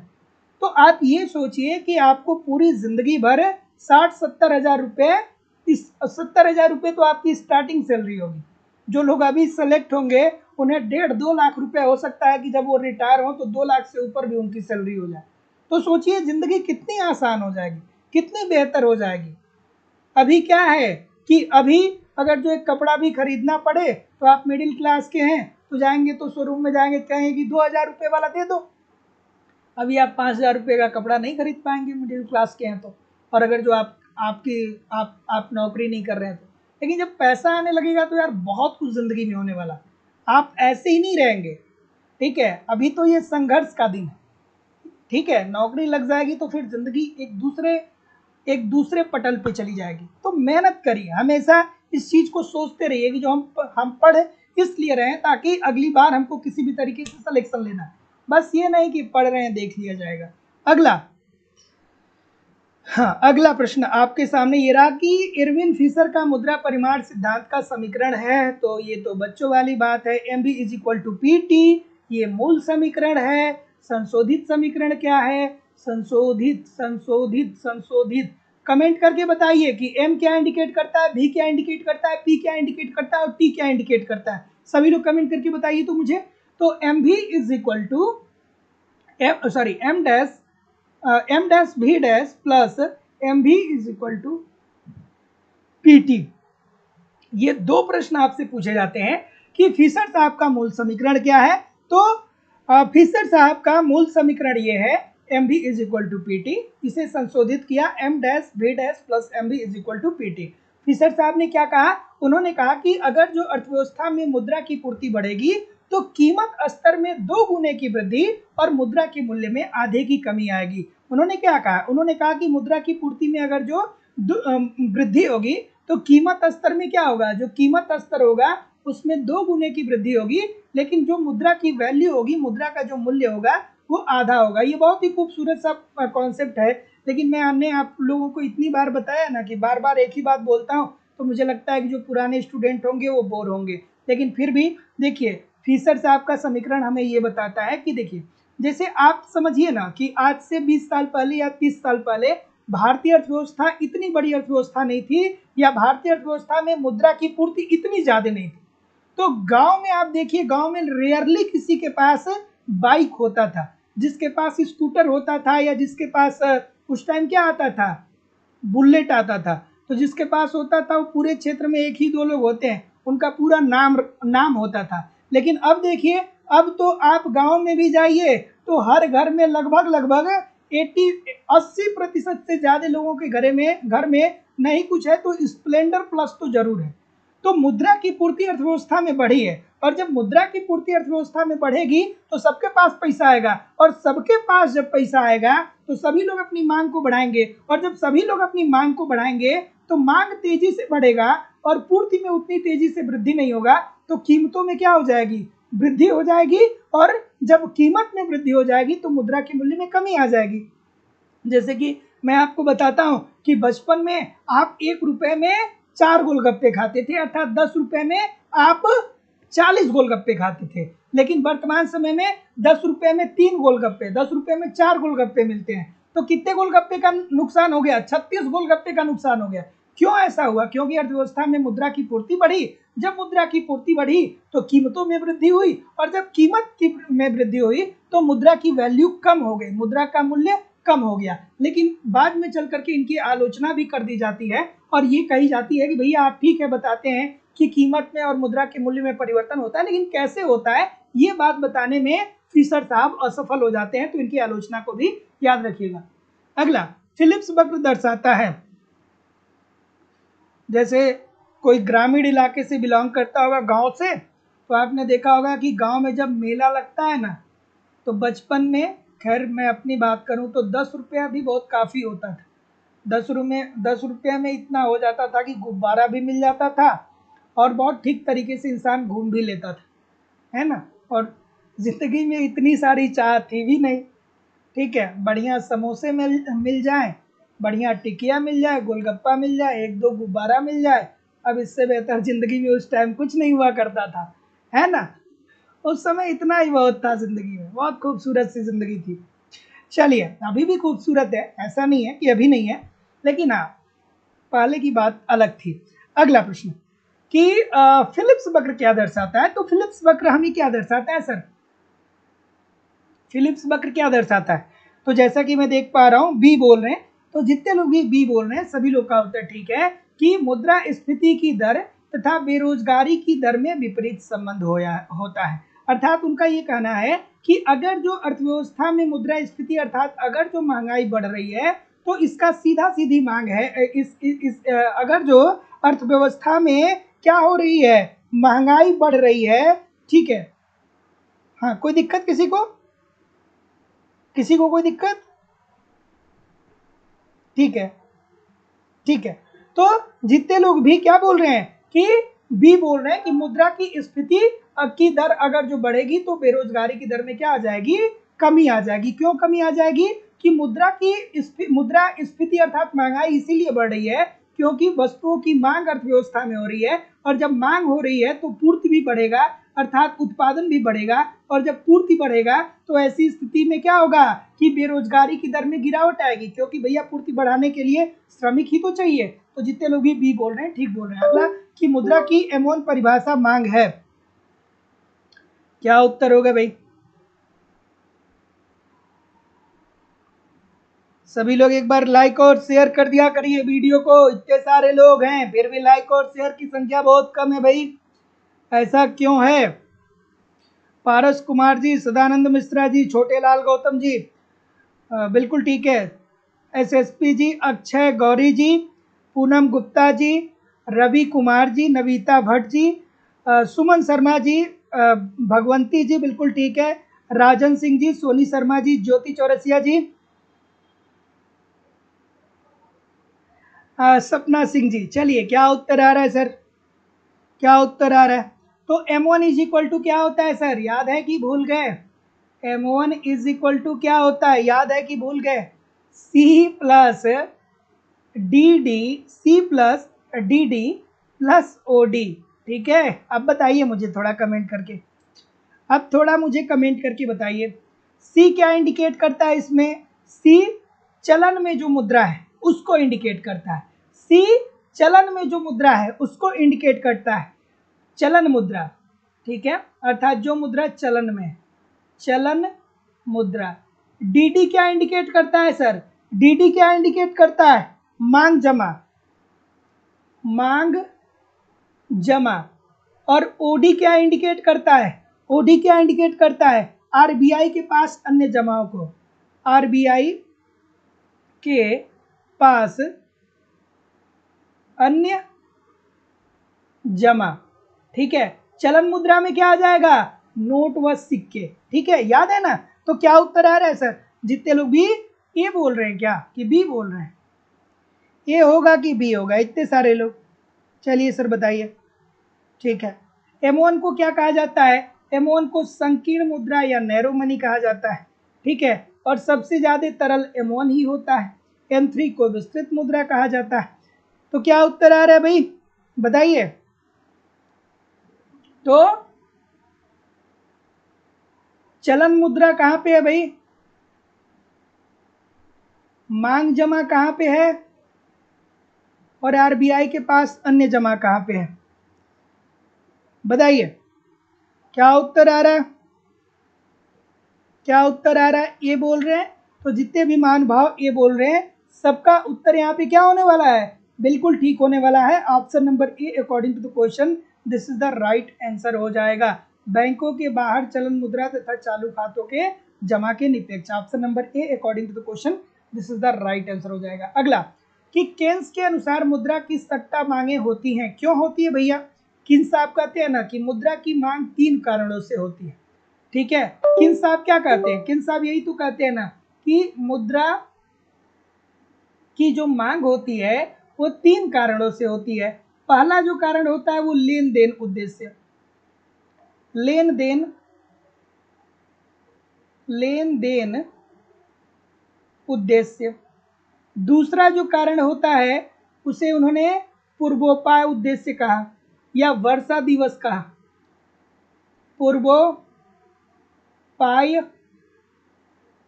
पूर्वोपाय उद्देश्य, जिसे उन्होंने वर्षा दिवस भी कहा। इसका मतलब क्या हो गया? इस अभी बता रहे हैं, रुक जाइए। और तीसरा इन्होंने क्या कहा? तीसरा इन्होंने कहा सट्टा उद्देश्य। इसे इन्होंने क्या कहा? क्रांति, मुद्रा का सबसे क्रांतिकारी तत्व कहा। तो प्रश्न पूछा जाता है कि क्रांतिकारी तत्व किसे कहते हैं? तो सट्टा उद्देश्य के लिए मुद्रा की होने वाली मांग को ही क्या बोलते हैं? कि क्रांतिकारी तत्व बोलते हैं। तो देखिए किन साहब ने जो अपनी थियरी दिया था उसके अंतर्गत ये बताया कि अर्थव्यवस्था में मुद्रा की मांग 3 कारणों से होती है। पहला तो लेन देन के लिए कि भैया पैसा 50 रुपया मार्केट में देंगे, वहां से 1 केजी गेहूं खरीद लेंगे या चावल खरीद लेंगे। तो लेन देन के लिए दूसरा पूर्वोपाय उद्देश्य, इसे इन्होंने वर्षा दिवस शब्द भी कहा। इन्होंने ये कहा कि चलिए वर्तमान में आपकी इनकम हो रही है, लेकिन ऐसा हो सकता है कि इन फ्यूचर भविष्य में आपकी इनकम बंद हो जाए, तो ऐसी स्थिति में वर्तमान में आप कुछ पैसे की सेविंग कर लीजिए, ताकि जब वर्षा दिवस आए, अर्थात जब लगे कि अब आपको इनकम कहीं से नहीं हो रही है, तो आप उस टाइम इन पैसों का यूटिलाइजेशन कर सके। और सट्टा उद्देश्य, इसके अंतर्गत क्या होता है कि जो सटोरी होते हैं ना, वो सट्टा खेलने के लिए मुद्रा की मांग करते हैं। तो जितने लोग भी ऑप्शन नंबर क्या बोल रहे हैं, ए बोल रहे हैं, जितने लोग भी ए बोल रहे हैं कि लोग स्टॉक बाजार में सट्टा लगाना चाहते हैं। ठीक है, सट्टा लगाने के लिए ही तो लोग क्या करते हैं कि मुद्रा की मांग करते हैं। तीसरा कारण तो यही है ना। इतने सारे लोग डी क्यों बोल रहे हैं भाई, इतने सारे लोग डी क्यों बोल रहे हैं, सभी लोग डी बोल रहे हैं कि हाँ, मुद्रा हमेशा दीर्घकालीन बांडों की अपेक्षा निश्चित व उचित प्रतिफल की दर प्रदान करेगी। बच्चों वाला प्रश्न है, इतने सारे लोग गलत कर रहे हैं। ऑप्शन नंबर ए होगा कि सट्टा उद्देश्य के लिए मुद्रा की मांग इसलिए होती है क्योंकि लोग स्टॉक बाजार में सट्टा लगाना चाहते हैं। क्योंकि यहाँ पे पूछा ही गया है कि मुद्रा की सट्टा मांगे होती है, क्यों होती है, तो इसीलिए होती है कि लोग स्टॉक बाजार में सट्टा लगाना चाहते हैं। तो ध्यान से ध्यान से ध्यान से ध्यान से, गलती नहीं होना है, ध्यान से। अगला कि प्रतिष्ठ मुद्रा वह मुद्रा है जो, सभी लोग एक बार वीडियो को लाइक और शेयर कर दीजिए। पहले जितने लोग भी क्लास कर रहे हैं सभी लोगों से निवेदन है कि लाइक और शेयर कर दिया करिए। प्रतिष्ठ मुद्रा क्या होता है, प्रतिष्ठ मुद्रा क्या होता है, प्रतिष्ठ मुद्रा वह मुद्रा होता है जो, तो जितने लोग भी option number A B C D, बहुत सही।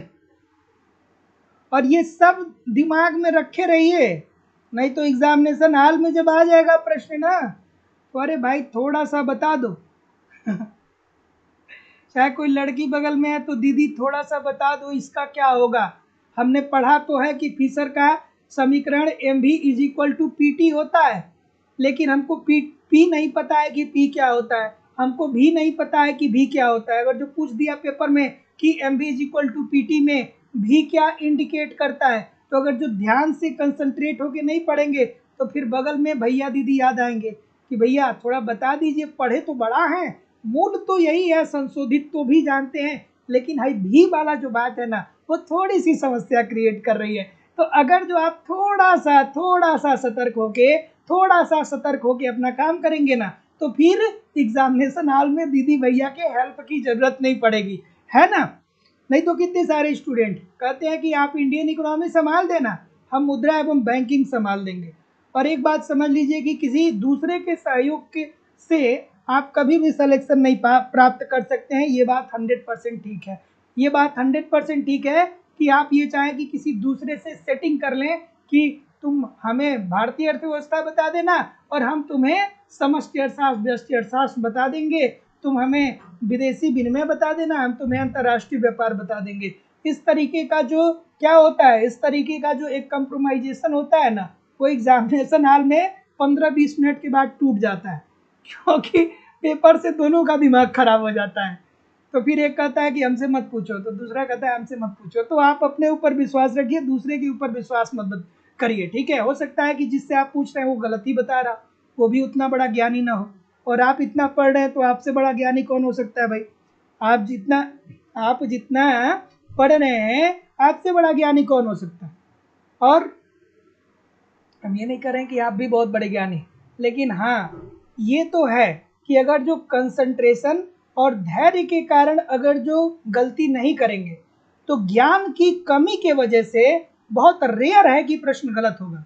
एक बात लिख के रख लीजिए, जो लोग भी 90 दिन या उससे ज़्यादा हमसे पढ़ रहे हैं, अगर जो कंसंट्रेशन और धैर्य की वजह से गलती नहीं होगी ना, तो ज्ञान की वजह से गलती आपकी नहीं होगी। क्योंकि आप इतनी सारी चीज़ों को एप्लीकेशन पे भी पढ़ रहे हैं, यूट्यूब पे भी पढ़ रहे हैं, सारी चीज़ों को आपने कहीं ना कहीं पढ़ा है, देखा है, ठीक है, उस चीज़ को महसूस किया है। तो क्या उत्तर हो रहा है कि सरकार के द्वारा मुद्रा के रूप में आदेश दिया जाए। तो प्रतिष्ठ मुद्रा ऐसी मुद्रा होती है जो सरकार के द्वारा मुद्रा के रूप में आदेश दिया जाता है। जैसे कि 10 रुपये की नोट, 20 रुपये की नोट, 50 रुपये की नोट, 500 की नोट, ये सब सरकार के द्वारा हमें दिया गया है। चलिए अगला अगला अगला कि कटौती की दरें अर्थव्यवस्था को प्रभावित करती हैं। चलिए, कटौती की दरें, ऑप्शन नंबर क्या उत्तर आ रहा है? ठीक ठीक ठीक है, ठीक है, ठीक है। तो जितने लोग भी बी बोल रहे हैं कि कटौती की दरें अर्थव्यवस्था को प्रभावित करती हैं, तो बैंकों की उधार लेने की प्रक्रिया को क्या कर देती हैं दोस्तों? प्रभावित कर देती हैं। जब आप देखते हैं ना कि अगर जो कोई बैंक ब्याज की दर को बढ़ा देता है, अगर जो आप ऋण लेने जाते हैं और वो आपसे कहता है कि हम 10% ब्याज लेंगे, तो आप क्या करते हैं कि वहां से ऋण की मांग करते ही नहीं है। ठीक है, तो अगर जो कोई बैंक आपको अगर जो ज्यादा ऊंचा ब्याज दर पर ऋण दे रहा है, तो आप ऋण की मांग में कमी कर देते हैं। या अगर जो कोई बैंक बहुत ही कम ब्याज दर पे, जैसे आप कभी कभी बैंक जाते होंगे तो देखते होंगे कि लगा होता है कि 0% ब्याज दर पे या 2% ब्याज दर पे आप ये चीजें ले जाएं, तो अगर जो ब्याज की दर कम होगी तो ऋण की मांग क्या हो जाएगी? बढ़ जाएगी। ठीक है, तो कटौती की दरें अर्थव्यवस्था में बैंकों की उधार लेने की प्रक्रियाओं को प्रभावित करती है। अगर जो ब्याज की दर ऊंची होगी तो लोग ऋण की मांग कम करेंगे, अगर जो ब्याज की दर नीची होगी तो लोग ऋण की मांग ज्यादा करेंगे। और अब कब ब्याज की दर, अब देखिए ब्याज की दर ऊंची कब होगी? जब अर्थव्यवस्था में मुद्रा की पूर्ति कम होगी। और जब ब्याज की दर नीची कब होगी? जब अर्थव्यवस्था में मुद्रा की पूर्ति अधिकतम होगी। ये सब दिमाग में चलना चाहिए, नहीं चल रहा है तो चलाइए। अगला अगला कि एक देश द्वारा आयात कर लगाने में उपभोक्ता की बचत पे क्या असर पड़ेगा? बच्चों वाली बात है। ठीक है, जैसे मान लीजिए कि चीन से, ठीक है, चीन से क्या कर रहा है कि चीन जो है वो भारत को खिलौने दे रहा है, या मान लीजिए कि चीन से कोई भी एक वस्तु, मान लीजिए कि जो आप अपने घरों में दिवाली के समय में झालर का इस्तेमाल करते हैं, या चीन यहाँ तक कि हमको रबड़ भी दे देता है। सोचिए सोचिए, चीन भारत से कुछ मामले में बहुत आगे, बहुत आगे। चाइनीज रबड़ भारत में आता है और उस चाइनीज रबड़ को आप कितना भी फैला लीजिए वो टूटेगा नहीं। चीन हमें इतनी सारी वस्तुओं का निर्यात करता है, इतनी सारी वस्तुओं का निर्यात करता है कि पूछिए नहीं। मैक्सिमम लगभग लगभग मुझे लगता है कि 70 से 80% जो आयात हम लोग करते हैं वो चीन से ही करते हैं। ठीक है, तो अगर जो मान लीजिए कि चीन हमें किसी वस्तु का निर्यात कर रहा है, ठीक है, और तो चीन भारत को वो बेच रहा है 10 रुपए में, कोई वस्तु बेच रहा है, लेकिन अब भारत सरकार आती है और कहती है कि हम आपके ऊपर क्या करेंगे कि 2 रुपए का और प्रशुल्क लगाएंगे, 2 रुपए का प्रशुल्क लगाएंगे। तो अब चीन की मजबूरी हो जाएगी कि जो वस्तु ये 12 रुपए 10 रुपए में पहले बेचना चाहता था, अब वो 12 रुपए में बेचेगा। तो ऐसी स्थिति में क्या होगा? बचत के प्रभाव में कमी आ जाएगी। अगर जो देश द्वारा आयात कर लगाने पर, अगर जो सरकार आयात कर लगाएगी, तो जो पैसा कर के रूप में सरकार के पास जाएगा वो कौन वहन करेगा? वो क्रेता वहन करेगा। ठीक है, उपभोक्ता वहन करेगा। तो जितने लोग भी बी बोल रहे हैं ठीक बोल रहे हैं। अगला कि $3 1 पाउंड के बराबर है, $2 1 पाउंड के परिवर्तन का अर्थ क्या है? कि देखिए दो कंडीशन यहाँ दिया गया है कि अगर जो पहली कंडीशन में दिया गया है कि $3 अगर जो आपको विनिमय करना है तो आप 1 पाउंड से करेंगे। ठीक है, क्या करेंगे? 1 पाउंड के बदले आप $3 देंगे। ठीक है, लेकिन दूसरी कंडीशन में क्या कह रहा है? दूसरी कंडीशन में कह रहा है कि $2 के बदले आप अब 1 पाउंड देंगे। अर्थात यहाँ पे डॉलर क्या हो गया है? मजबूत हो गया है। पहले 1 पाउंड प्राप्त करने के लिए $3 देने की जरूरत होती थी, लेकिन अब ऐसा बिल्कुल नहीं है। अब 1 पाउंड प्राप्त करने के लिए $2 देना पड़ेगा। तो ऐसी स्थिति में हम क्या बोलेंगे? ऐसी स्थिति में हम क्या बोलेंगे सर? ऐसी स्थिति में हम बोलेंगे कि डॉलर के मूल्य में वृद्धि हो गई है, अर्थात डॉलर क्या हो गया? मजबूत हो गया। क्योंकि 1 पाउंड के लिए पहले $3 देना पड़ता था, अब 1 पाउंड के लिए केवल $2 देना पड़ेगा। तो क्या हो गया? डॉलर के मूल्य में वृद्धि हो गई। ऐसे प्रश्न भी आपके पेपर में पूछे जाते हैं। अगला कि निम्नलिखित में से कौन सा उपाय निर्धनता का निवारण नहीं कर सकता है? बहुत सारे बच्चे इसको एग्जामिनेशन हॉल में गलत करते हैं सर। बहुत अच्छे अच्छे बच्चे गलत करते हैं इस प्रश्न को एग्जामिनेशन हॉल में। थोड़ा आराम से और धैर्य से इस प्रश्न का उत्तर करिएगा। निर्धनता किसके द्वारा दूर नहीं किया जा सकता? इसमें ऐसा कौन सा एक ऑप्शन है जिसके द्वारा हम कह सकते हैं कि भारत में निर्धनता नहीं दूर की जा सकती है? बताइए आप मुझे कमेंट करके। इसमें से कौन एक ऐसा है जिसके द्वारा भारत में निर्धनता दूर नहीं की जा सकती है? चलिए, इजी सी बात है। इतने सारे लोग गलती कर रहे हैं ना, कहाँ पे दिमाग है भाई? ठीक है, ठीक है, ठीक है, ठीक है। अब थोड़ा सा मेरे बात को ध्यान से समझिएगा। जो आप ऑप्शन नंबर ए बोल रहे हैं इसमें कोई गलती नहीं है, आपकी बात बिल्कुल ठीक है। लेकिन प्रश्न जो है ना, देखिए, निम्नलिखित में से कौन निर्धनता निवारण नहीं कर सकता, अर्थात निर्धनता को समाप्त नहीं कर सकता है? तो दोस्तों आप बिल्कुल आसान भाषा में कह सकते हैं कि गुरुजी जनसंख्या नियंत्रण। क्यों? क्योंकि भैया जिस देश की जनसंख्या कम है वो भी तो बहुत गरीब है। पाकिस्तान को देखिए, पाकिस्तान की जनसंख्या उत्तर प्रदेश से भी कम है, लेकिन भारत से ज़्यादा गरीबी वहाँ पे देखने को मिलती है। पाकिस्तान की जनसंख्या उत्तर प्रदेश से कम है, लेकिन फिर भी क्या है कि वहाँ पे भारत से ज़्यादा गरीबी देखने को मिलती है। तो निम्नलिखित में से कौन सा उपाय निर्धनता का निवारण नहीं कर सकता है? तो हम ये नहीं कर सकते हैं कि गरीबी में अगर जो किसी देश से गरीबी को इरिडिकेट करना है तो जनसंख्या को कम कर दीजिए, गरीबी इरिडिकेट हो जाएगा। लेकिन एक बात और ध्यान में रखिएगा कि कभी कभी ये वाली ऑप्शन नहीं दिया रहता है, ऑप्शन नंबर ये दिया रहता है। अगर जो ऑप्शन नंबर ए दिया है तो बिल्कुल ठीक है, लेकिन कभी कभी जनसंख्या नियंत्रण ना दे करके उसके जगह पे उत्पादन में वृद्धि दे देता है। तो बात ये भी ठीक है कि उत्पादन में वृद्धि करके भी हम जनसंख्या में नियंत्रण को उत्पादन में वृद्धि करके भी हम निर्धनता का निराकरण नहीं कर सकते हैं। क्यों नहीं कर सकते हैं? क्योंकि जब हमारी अर्थव्यवस्था में मांग ही नहीं होगी वस्तु की, मांग अगर जो कम होगा तो हम उत्पादन करने क्यों जाएंगे? तो मांग नहीं होगा तो उत्पादन ही नहीं होगा। तो अगर जो हम किसी भी तरीके से जबरदस्ती करके भी उत्पादन कर दें कि चलो भैया उत्पादन में हम वृद्धि कर रहे हैं, तो भी ऐसी स्थिति में क्या हो जाएगा कि मांग उस वस्तु की कम होगी और उस वस्तु का पूर्ति अर्थव्यवस्था में ज्यादा हो जाएगा, वस्तुतः उस वस्तु की कीमत में कमी आ जाएगी। और ऐसा हो सकता है कि फिर सरकार को क्या करना पड़े? डंपिंग करना पड़े, सरकार को क्या करना पड़े? सरकार को अवमूल्यन करना पड़े। इस प्रकार की समस्या सरकार के सामने क्रिएट हो जाती है। तो जितने लोग भी ए बोल रहे हैं ठीक बोल रहे हैं, लेकिन इस बात को भी ध्यान में रखिएगा। अगला प्रश्न। ठीक है, दोनों बातें सही हैं। अगला प्रश्न,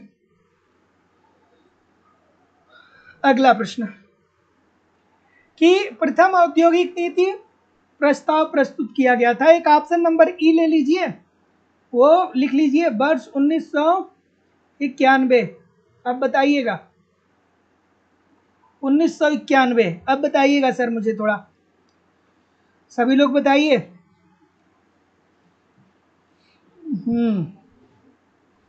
बी बोल रहे हैं। कौन था उस टाइम वाणिज्य मंत्री भारत का? पूछा जाता है। उद्योग एवं वाणिज्य मंत्री कौन था उस समय? बताइए मुझे। तो भारत में प्रथम औद्योगिक नीति का प्रस्ताव प्रस्तुत किया गया था वर्ष 1948 में, और उस टाइम भारत के उद्योग एवं वाणिज्य मंत्री जो थे वो श्यामा प्रसाद मुखर्जी जी थे।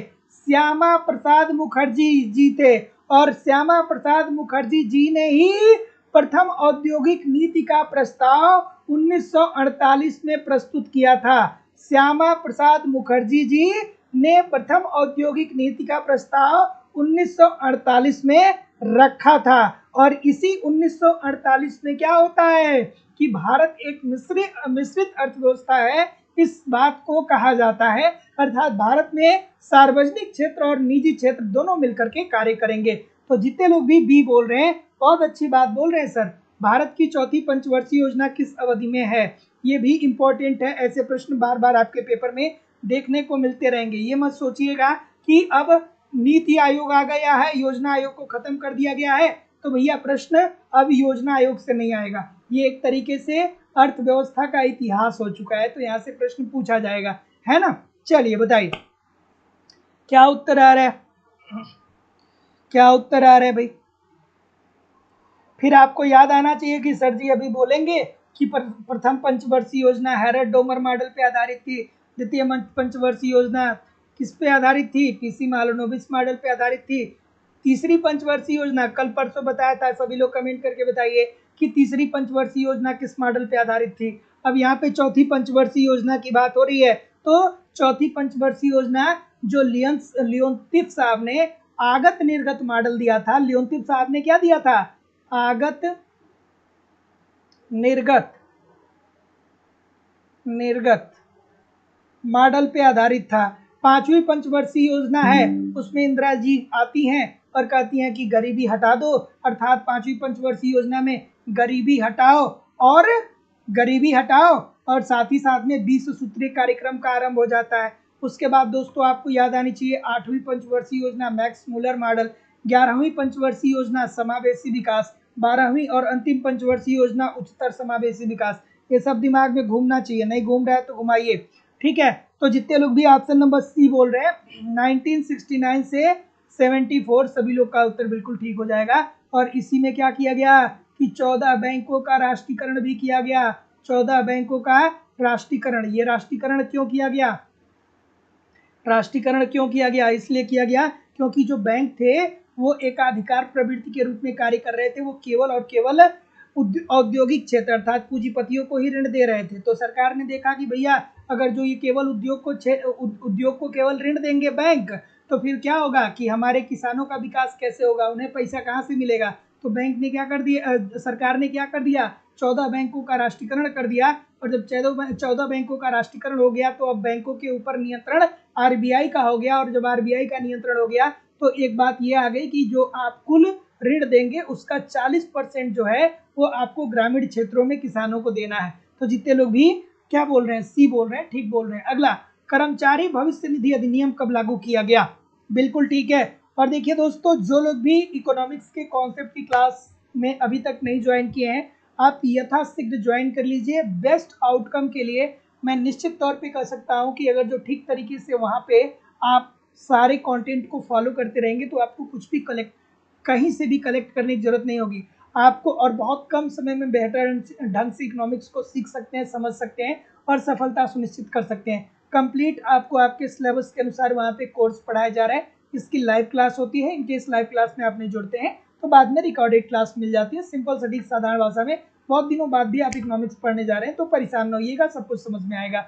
साथ ही साथ कंप्लीट इकोनॉमिक्स के नोट्स भी आपको दिए जा रहे हैं ताकि आप एक तरफ कॉन्सेप्ट पढ़ते रहिए, दूसरे तरफ नोट्स के माध्यम से रिवीजन करते रहिए। इसके अतिरिक्त आपको टेस्ट सीरीज दिया जा रहा है, समय समय पर टेस्ट दीजिए भाई, अपना इवेल्युएशन करिए कि गलती कहाँ हो रही है, क्या भारतीय अर्थव्यवस्था, मुद्रा एवं बैंकिंग, अंतर्राष्ट्रीय व्यापार, समष्टि अर्थशास्त्र, व्यष्टि अर्थशास्त्र, सांख्यिकी, कहाँ के प्रश्न गलत हो रहे हैं, जहाँ के प्रश्न गलत हो रहे हैं उनको ठीक करिए, उनके कॉन्सेप्ट को पढ़िए, फिर अगला टेस्ट दीजिए जिससे आपकी एक्यूरेसी बेहतर हो सके।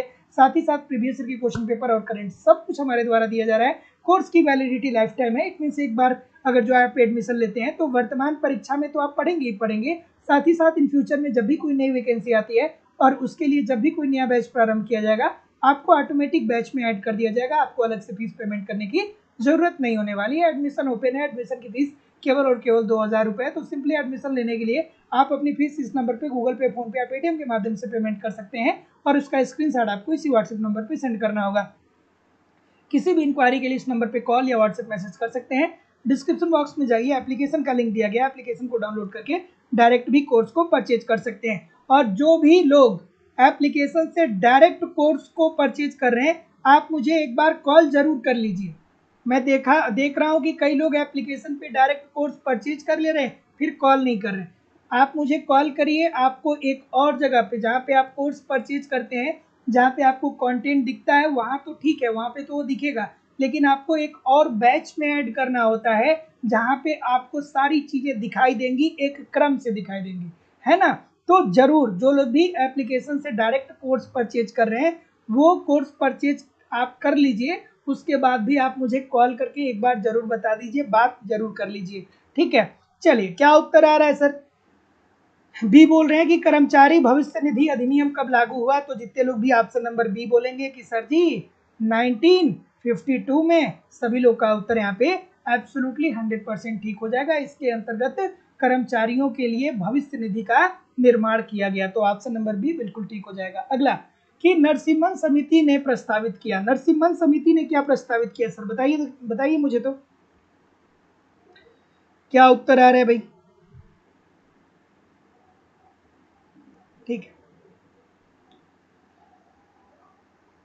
तो नरसिम्हन कमेटी या नरसिम्हन समिति क्यों गठित की गई थी, किस सेक्टर के लिए गठित की गई थी, कमेंट करके बताइए मुझे कि नरसिम्हन कमेटी का गठन क्यों हुआ था, किस सेक्टर के लिए हुआ था, किस सेक्टर में सुधार के लिए हुए थे। जैसे आप पढ़ते हैं ना कि नाबार्ड की स्थापना शिवरामन कमेटी की अनुशंसा के आधार पर हुई थी, तो शिवरामन कमेटी क्यों बनाई गई थी सरकार के द्वारा, इसलिए बनाई गई थी ताकि ये शिवरामन कमेटी बताए कि किस तरीके से कृषकों को ठीक तरीके से ऋण प्रोवाइड किया जा सकता है, उनका किस तरीके से देखभाल किया जा सकता है, और ग्रामीण क्षेत्र में लघु कुटीर उद्योग के साथ साथ शिल्प उद्योग और अन्य प्रकार के उद्योगों का विस्तार कैसे किया जाता है। तो शिवरामन कमेटी जो बनाया गया था, उन्होंने सुझाव दिया कि आप एक नाबार्ड नामक संस्था की क्या कर दीजिए, आप एक ऐसी संस्था का निर्माण करिए जो क्या करे कि भूमि विकास बैंक को या अन्य जो वित्तीय संस्थाएं होती हैं, इनको ये ऋण प्रोवाइड करें और ये वित्तीय संस्थाएं ग्रामीण इलाके में ऋण उपलब्ध कराएं। ठीक है, तो क्या उत्तर आ रहा है, ऑप्शन नंबर ए। तो जितने लोग भी ए बोल रहे हैं सभी लोग का उत्तर बिल्कुल ठीक हो जाएगा।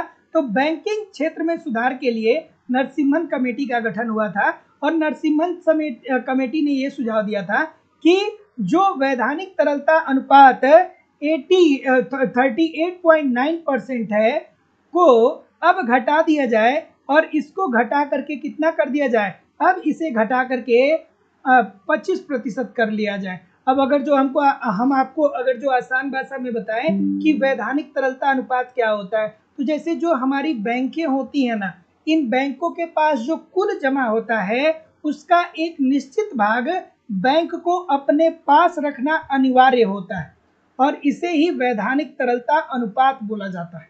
ठीक है, जैसे कोई बैंक है तो मान लीजिए कि 50,000 करोड़ रुपए की उसकी इनकम है, 50,000 करोड़ उसकी कुल आय है या 200 करोड़ उसकी कुल आय है, तो ऐसी स्थिति में उसका कुछ प्रतिशत जो कौन निर्धारित करेगा, आरबीआई निर्धारित करेगा, उसका कुछ प्रतिशत अपने आप ही अपने पास ही रखना होता है। नगद आरक्षित अनुपात में क्या होता है कि बैंक की कुल जमा का कुछ भाग आरबीआई अपने पास रखता है, मतलब जो बैंकें हैं उनकी कुल जमा का कुछ प्रतिशत आरबीआई अपने पास रखता है। क्यों? क्योंकि ये बैंक अगर जो किसी प्रॉब्लम में आए, किसी समस्या में आए, तो आने वाले समय में क्या किया जा सके, इनकी सहायता किया जा सके। अगला कि हमारे देश में पाए जाने वाले विभिन्न खनिजों में से हमें इसकी दुर्लभता का सामना करना पड़ रहा है। ठीक है, देखिए दोस्तों, भारत जो है ना वो प्राकृतिक संसाधनों के दृष्टिकोण से बहुत बहुत समृद्ध है, लेकिन धीरे धीरे जो हमारी पिछली सरकारें थी या ये जो भी सरकारें रही हैं, वो उस तरीके से प्राकृतिक संसाधनों का प्रयोग नहीं कर पाई जिस तरीके से करना चाहिए। ठीक है, वो उस तरीके से नहीं कर पाए। हो सकता है कि भारत में उस लेवल की टेक्नोलॉजी नहीं है, ये भी हो सकता है क्योंकि भारत एक विकासशील देश है और हमारे पास उच्च क्वालिटी के टेक्नोलॉजी नहीं है, तो ये भी एक कारण है कि हम नहीं कर पा रहे। लेकिन फिर भी इससे बेहतर और किया जा सकता था। लेकिन अब आप धीरे धीरे देखिए कि बहुत सारे कच्चे माल हम निर्यात कर देते हैं दूसरे देशों को, लेकिन अब हमारे देश में क्या हो रहा है कि कुछ कुछ चीज़ों की कमी देखने को मिल रही है, जिसमें दोस्तों वर्तमान समय में अब पहले टीन इतना देखने को मिलता था, लेकिन अब आपको टीन बहुत कम देखने को मिल रहा है। अब आप यहाँ तक टीन की तो बात छोड़िए, आप लकड़ी देखिए, लोग घरों में लकड़ी का दरवाज़ा लगाते थे ना, लोग घरों में लकड़ी की खिड़कियाँ लगवाते थे ना, लेकिन अब लकड़ी की भी दुर्बलता हमारे देश में इतनी बढ़ गई है कि लोग अब खिड़की लगवा रहे हैं, किसके, शीशे की खिड़की लगवा रहे हैं। लोग दरवाज़ा किसकी लगवा रहे हैं, लोहे का दरवाज़ा लोग लगवा रहे हैं, एल्युमिनियम का लोग दरवाज़ा लगवा रहे हैं। इसका क्या इंडिकेशन है, सीधा इंडिकेशन है कि जो हमारे प्राकृतिक संसाधन हैं वो धीरे धीरे अब अपने समाप्ति की तरफ मूव कर रहे हैं, क्योंकि हमारी जनसंख्या भी तो 140 करोड़ है, तो हमारी मांग भी तो बहुत ज़्यादा है। हालांकि इतना जल्दी कुछ नहीं ख़त्म होने वाला है, लेकिन हाँ ये बात ठीक है। चलिए, भारतीय रुपए का अवमूल्यन, रुपए का अवमूल्यन किया जाता है तो मुद्रा का बाह्य मूल्य क्या हो जाता है दोस्तों, कम हो जाता है, और मुद्रा का बाह्य मूल्य कम हो जाता है। तो ऐसी स्थिति में निर्यात सस्ते हो जाते हैं, निर्यात सस्ते हो जाते हैं और आयात महंगे हो जाते हैं। ठीक है, और भारत में रुपए का अवमूल्यन कितनी बार किया गया, भारत में रुपए का अवमूल्यन 3 बार किया गया सर। कितनी कितनी कब कब किया गया, तो भारत में 3 बार रुपए का अवमूल्यन किया गया। पहली बार किया गया 1949 में, दूसरी बार कब किया गया 1966 में, तीसरी बार कब किया गया, नई औद्योगिक नीति जब आई 1991 में, और 1991 में मुद्रा का अवमूल्यन कितने चरणों में किया गया, 2 चरणों में किया गया। याद रखिएगा सर। तो जितने लोग भी 1 जुलाई 1991 की बात बोल रहे हैं, सभी लोग का उत्तर बिल्कुल ठीक होगा। यहाँ तो आप सबका उत्तर देख करके सीसी कर ले रहे हैं, एग्जामिनेशन हॉल में सीसी नहीं हो पाएगा। एग्जामिनेशन हॉल में आपको ये बात ध्यान में रखनी होगी कि 1 मई यहाँ पे भी दिया है, 1 जून यहाँ पे भी दिया है, 1 जुलाई यहाँ पे भी दिया है, 1 अगस्त यहाँ पे भी दिया है। तो 1 जुलाई 1991 याद रखिएगा। ठीक है, अगला, कि सीमांत उपयोगिता सदैव होती है। खूबसूरत सा प्रश्न, बहुत खूबसूरत सा प्रश्न है सर। ठीक है, खूबसूरत सा प्रश्न है, लगे रहिए, मेहनत करते रहिए, क्योंकि जिसने भी मेहनत किया है उसका मेहनत बेकार नहीं गया है ना। किसी ऐसे व्यक्ति को आप नहीं देखेंगे जो मेहनत किया हो सही समय पे, जो सही समय पे मेहनत किया हो और वो बेकार हो, है ना।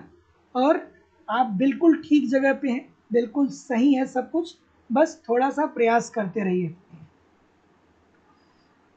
ठीक है, और ठीक है, जैसे आप लोगों से बात भी होती है तो बहुत सारे स्टूडेंट जो होते हैं ना, वो ज़िंदगी से बहुत शिकायत करते हैं कि सर हमें ये समस्या है, हमें वो समस्या है।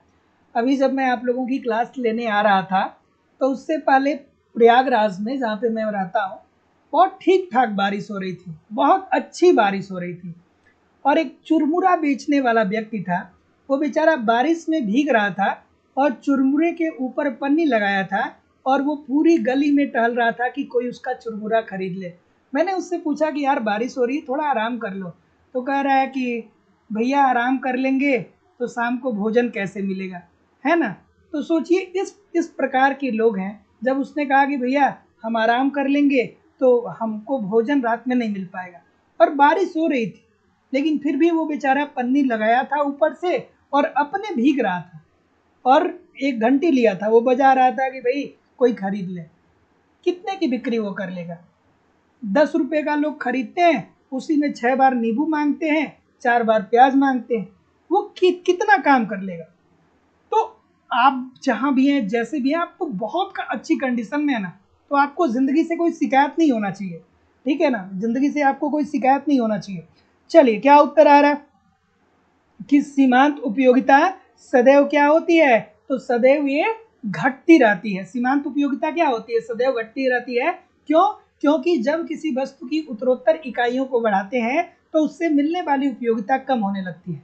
गोसेन का प्रथम नियम याद कर लीजिए, जिसे सीमांत उपयोगिता ह्रास नियम कहते हैं। तो सीमांत उपयोगिता ह्रास नियम में यही तो कहा जाता है ना कि जब किसी वस्तु की उत्तरोत्तर इकाइयों को बढ़ाते चले जाते हैं तो उससे मिलने वाली उपयोगिता कम होने लगती है, और एक समय ऐसा आता है कि अधिकतम संतुष्टि जब प्राप्त कर लेता है तो वो क्या करता है, इस वस्तु का उपयोग ही करना बंद कर देता है। जैसे कि अगर जो आपको जूस पीना है, ठीक है, जूस पीने की इच्छा हो रही है, तो पहली ग्लास की जो जूस आपके सामने आएगी वो बहुत महत्वपूर्ण होगी, दूसरी कम महत्वपूर्ण होगी क्योंकि अब आपकी थोड़ी सी प्यास बुझ चुकी है, तीसरी गिलास और कम महत्वपूर्ण होगी। अब ऐसा नहीं है कि आप 10 गिलास जूस पी जाएंगे, 2-3 गिलास पीने के बाद कहेंगे कि अब हमसे नहीं हो पाएगा, क्योंकि दूसरी तीसरी गिलास में आपकी सीमांत उपयोगिता क्या होती है कि अपने न्यूनतम बिंदु पे आ जाती है, अर्थात आप मैक्सिमम सेटिस्फेक्शन को प्राप्त कर लेते हैं। तो जितने लोग भी बी बोल रहे हैं बिल्कुल ठीक बोल रहे हैं। अगला, कि उपभोक्ता तटस्थता वक्र मूल बिंदु की ओर न तो दर होता है। क्यों ऐसा होता है भाई?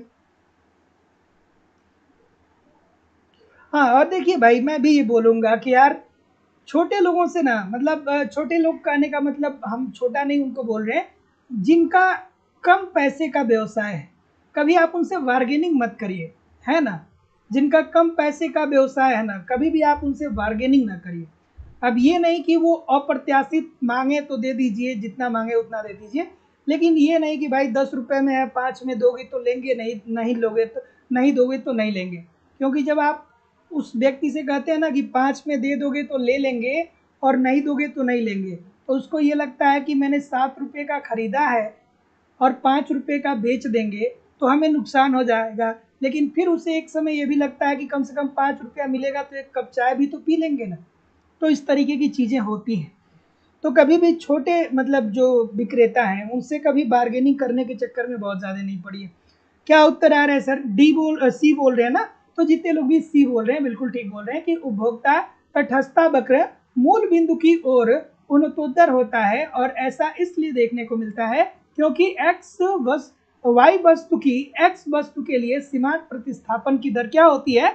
घटती हुई होती है। तो जितने लोग भी सी बोल रहे हैं बिल्कुल ठीक बोल रहे हैं। अगला कि निम्नलिखित वक्रों में से कौन सा लागत यू आकार का नहीं होता है?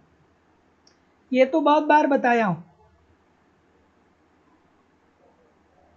यू आकार का नहीं होता है। तो ऑप्शन नंबर सी बोल रहे हैं ना सभी लोग? गलती भी होंगे, कुछ कोई गलत नहीं है। AFC is equal to T की AFC is equal to TFC upon Q. Concept याद आया होगा तो कर पाएंगे, नहीं याद हो गया तो नहीं कर पाएंगे। औसत स्थिर लागत वक्र, औसत स्थिर लागत वक्र जो होता है वो यू आकार का नहीं होता है, ये आयताकार अतिप्रवलय होता है। ये क्या होता है? आयताकार अतिप्रवलय होता है, और कुल स्थिर लागत को उत्पादित इकाइयों से भाग देने पर हमें जो प्राप्त होता है वही प्रति इकाई औसत स्थिर लागत होती है। तो जितने लोग भी डी बोल रहे हैं सभी लोग का उत्तर बिल्कुल ठीक हो जाएगा। बस आज के सेशन में इतना ही, बाकी के जो प्रश्न बचे हुए हैं उसको हम लोग कल कर लेंगे। और आप लोग कमेंट करके बताइए कि कितने प्रतिशत प्रश्न आपके सही हुए। और आप लोगों की इकोनॉमिक्स की दूसरी क्लास लाइव स्टडी इलाहाबाद के मोबाइल एप्लीकेशन पे हो रही है, जहाँ पे इकोनॉमिक्स के अलग अलग बैच चलाए जा रहे हैं, और सभी बैचेज में आपको आपके सिलेबस के अनुसार एक रणनीति के मुताबिक इकोनॉमिक्स के सभी कंटेंट दिए जा रहे हैं। जैसे कि आपको आपके सिलेबस के अनुसार इकोनॉमिक्स के सभी कॉन्सेप्ट सिंपल सटीक साधारण भाषा में पढ़ाए जा रहे हैं, अलग अलग बैच चलते हैं और इसकी लाइव क्लास होती है। इनकेस अगर जो आप लाइव क्लास में नहीं जुड़ पाते हैं तो बाद में आपको रिकॉर्डेड क्लास भी मिल जाएगा, क्योंकि कॉन्सेप्ट पढ़ना बहुत ज़रूरी है। जब तक आपके कॉन्सेप्ट क्लियर नहीं होते हैं ना, तब तक ऐसे ही क्या होगा कि कुछ चीज़ें आएंगी कुछ चीज़ें नहीं आएंगी। तो कॉन्सेप्ट निश्चित तौर पे पढ़ते रहा करिए। साथ ही साथ कंप्लीट यहाँ पे आपको नोट्स दिया जा रहा है, ताकि आप एक तरफ कॉन्सेप्ट पढ़ते रहें, दूसरी तरफ नोट्स के माध्यम से अपना रिवीजन करते रहें। इसके अतिरिक्त आपको यहाँ पे टेस्ट सीरीज भी दिया जा रहा है, ताकि आप समय समय पे टेस्ट दीजिए।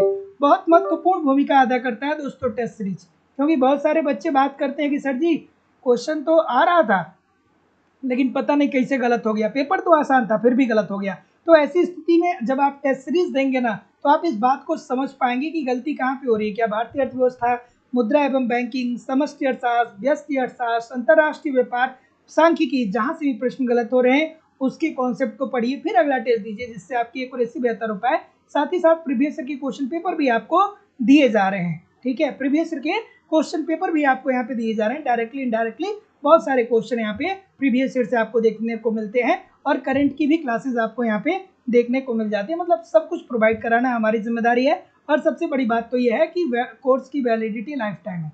इट मीन्स अगर जो आप एक बार कोर्स को परचेज करते हैं तो वर्तमान में तो आप पढ़ेंगे ही पढ़ेंगे, साथ ही साथ इन फ्यूचर में जब भी कोई नई वैकेंसी आएगी आपको ऑटोमेटिक बैच में ऐड कर दिया जाएगा, अलग से आपको फीस पेमेंट करने की जरूरत नहीं होगी।